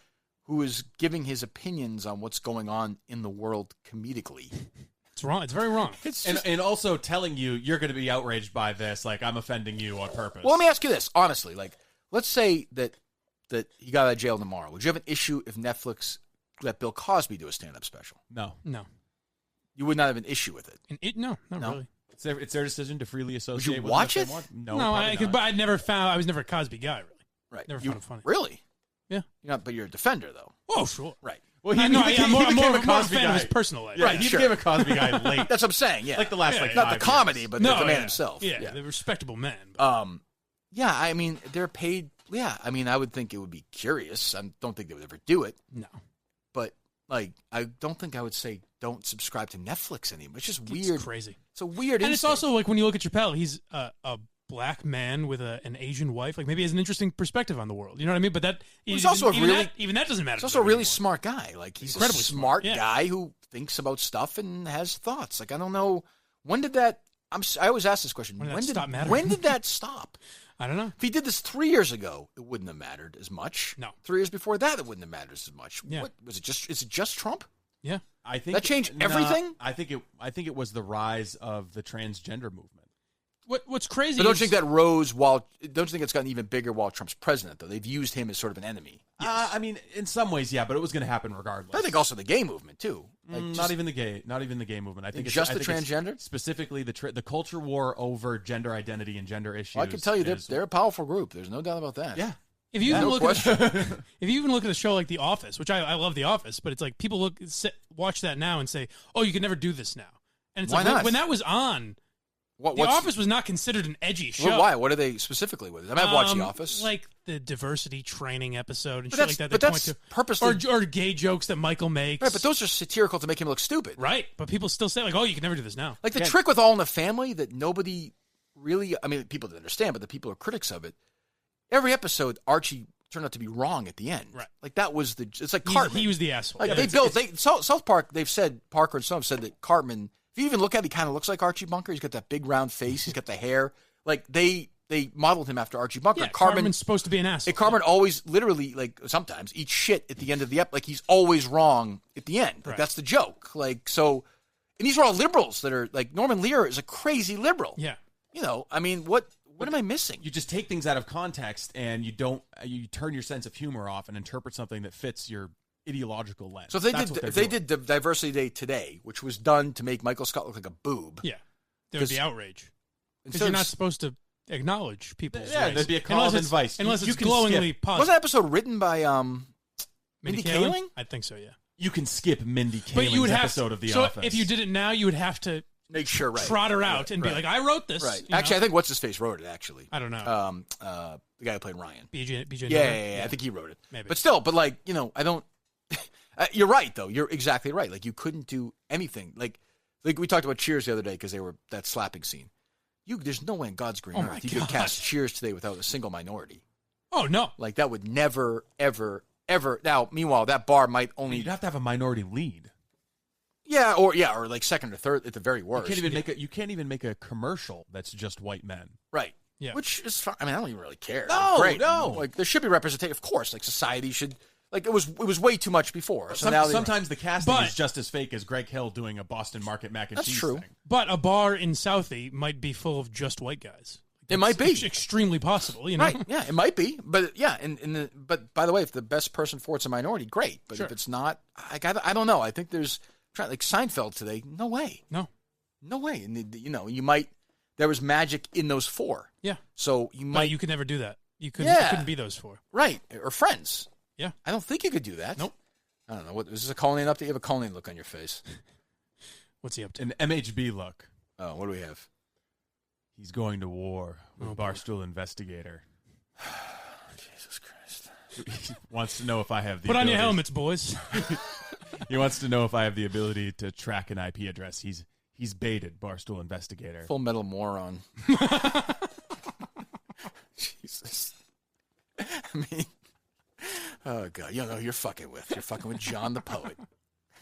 John the tubby poet is going to war. This is our ally. It's like our guy. I know. He's one of us. Can we call him and now? Jack Mack. Or no? He should call. You know what he should Call do? him now. Put him on now. You know what he should do is get Jack Mack involved. Now that he's our boy. That's true. He seems like Jack Mack's quite an investigative mind. Yes. Yeah, I don't know. Like, I don't know. What story was he telling right in the middle of it? I was like, what the fuck are you talking about? I don't know what he was. Hello? Johnny! What's going on? You're live on the Kirk Minihane Show. Oh, Jesus. Well, what's up, guys? John, I What- have 15 long stem What roses. what are you, who are you going to war with? What are you doing? What are you doing? What are you doing? What was that? What was that? Hello? I mean, this guy, No Name Pat, I guess is his name, and he's coming at you guys. All right, how did your interview go, by the way? I said it's a Jack hit on. No, you said No Name Pat. No, you're a moron. He's just checking in. What? Why? With who? No Name. We didn't talk about No Name Pat. No, we today. didn't. Asshole. We should have done that. We had this college football guy on. I wanted to catch up real quick. We haven't talked to you in a while. First of all, how you doing? Well, how are you? Good. We're friends, so I just wanted to check in like friends do. In the last, that means a lot.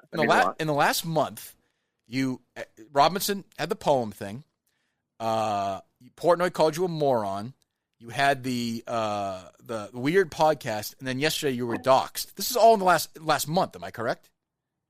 Yeah, I think honestly it's been a good month for MHB. On 3 of the Barstool Radio. His fucking phone. What are you doing with this phone?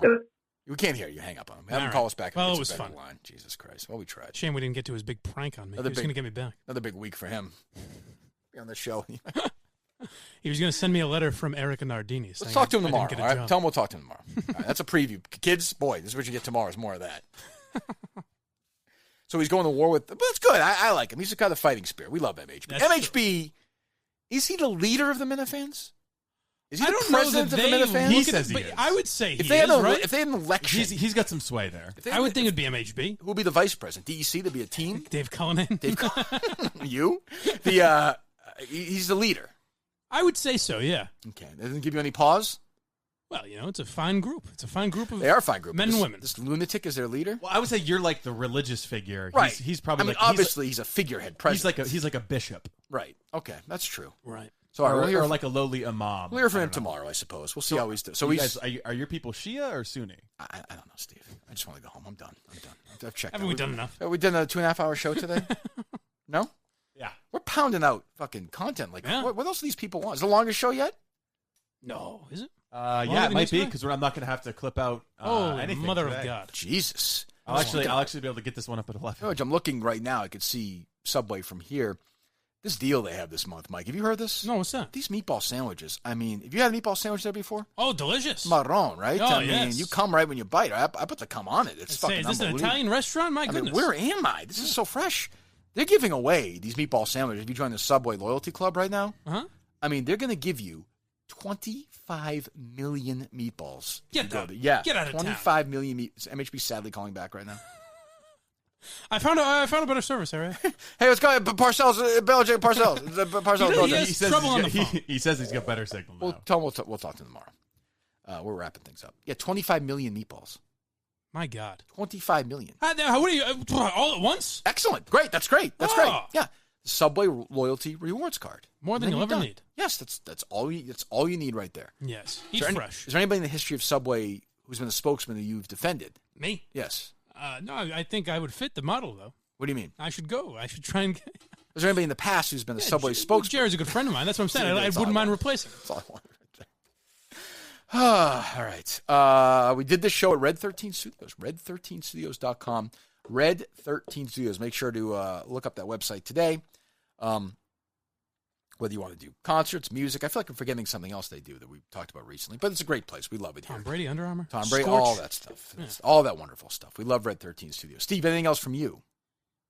Anything? You have any thoughts at all? What's going on in that head of yours? He shakes. I noticed that he shakes his talk. head a lot. I just assume he doesn't say I got to go over to the new studio and meet with general contractors. It's okay. How's that bladder of yours today? You made it the whole time. Yeah, you did okay. You didn't go pee in your pants at all. You pee once during a podcast. Well, it wasn't really. It was the emotional, like. Can I take a leak? I did not say, can I take a leak? You were waving your arm. I said, I got to take a leak. You were waving your arm. I did not ask. May I use the restroom? What if I had said no? Okay. Cross that bridge when we come to hopefully we're in the middle of a great moment. No, Steve, hang on for a second. You're an adult. You're a slave. I thought if I get up to walk to the door, you're going to be like, oh, is there some kind of technical problem? Because you even asked. Like, well, I did. Well, that's pretty natural. Can we still talk? I thought you would pause. I didn't know. I mean, there's not a natural reaction. Producer leaves. Isn't that a natural reaction, Mike, or no? Yeah. Which is why I tried to assuage you that nothing was wrong. Why didn't you just say I have to go to the bathroom? I said I got to take a leak. No, you didn't say that. Would you like to say I have to go to the bathroom? bathroom? You were mouthing it first. Does this show seem like the kind of show we mouth things to each other? I have to use the potty. Especially that. I don't even get it. I actually don't. I don't get the mindset. I don't get it. Like, explain it to me. I had to go to the bathroom. Right. So why didn't you say I have to go to the bathroom? That's what I said. Well, you just get up and leave and go to the bathroom. Because you thought that there would be issues with the okay, audio. And then if there wasn't, so what? Then you'd come back, and then we'd just do the show. Which is what we did. I know, but all right, whatever. You're a dummy. I want a Colonnade update, too. We should talk to Colonnade tomorrow, maybe, too. Give him a call. The baby. We can call anyone now. That's true. Steve proved that. And that was the first guy who called in, right? From the bathroom. Yes, you were. That was pretty exciting. It was wild. All right, so, the shirts as well. Go ahead, Steve. Give me the read for that, would you? Yeah, you can go to KirkMinihaneShow.com to look at the store, all the shirts that are available. Does anybody make it to the end of this episode? these episodes? No? Okay. No, I'm sure people do. You think so? I don't know. KMS Quotes Guy doesn't. I always think maybe there'll be something at the end of the episode that he bails liked. out. Yeah. So do you want to tuck something in here as a test to see if anyone actually gets to the end of the episode? Maybe we'll do that tomorrow for the weekend. Give people a couple of days on that. All right. Yeah, so the pictures will be up too. Jesus Christ. Okay. And yeah, there was something else, goddammit. I forget. I don't know. Who knows? I have a novel to work on. That's top priority. Novels, really. dancing, you're a... Will there be more Minihane talk on Barstool Radio today? Do you think they're getting the sense, holy shit, we do that, we actually get reaction? They might be a little self-conscious because of what we were tweeting from the show account yesterday, teasing them. Because the only thing is if there's something that Jack Mack said that piques their interest. Right. If not, then I think they'll say, we've been giving the Minifans too much. I think the Barstool Breakfast crowd, they said, we're just not talking about them anymore. Yeah, right? they don't. Yeah, I don't think so. Probably a good strategy for them, I guess. I would imagine. They don't care about people listening anyway, Right. clearly, so they just do their thing. All right, we'll be back tomorrow. Goodbye.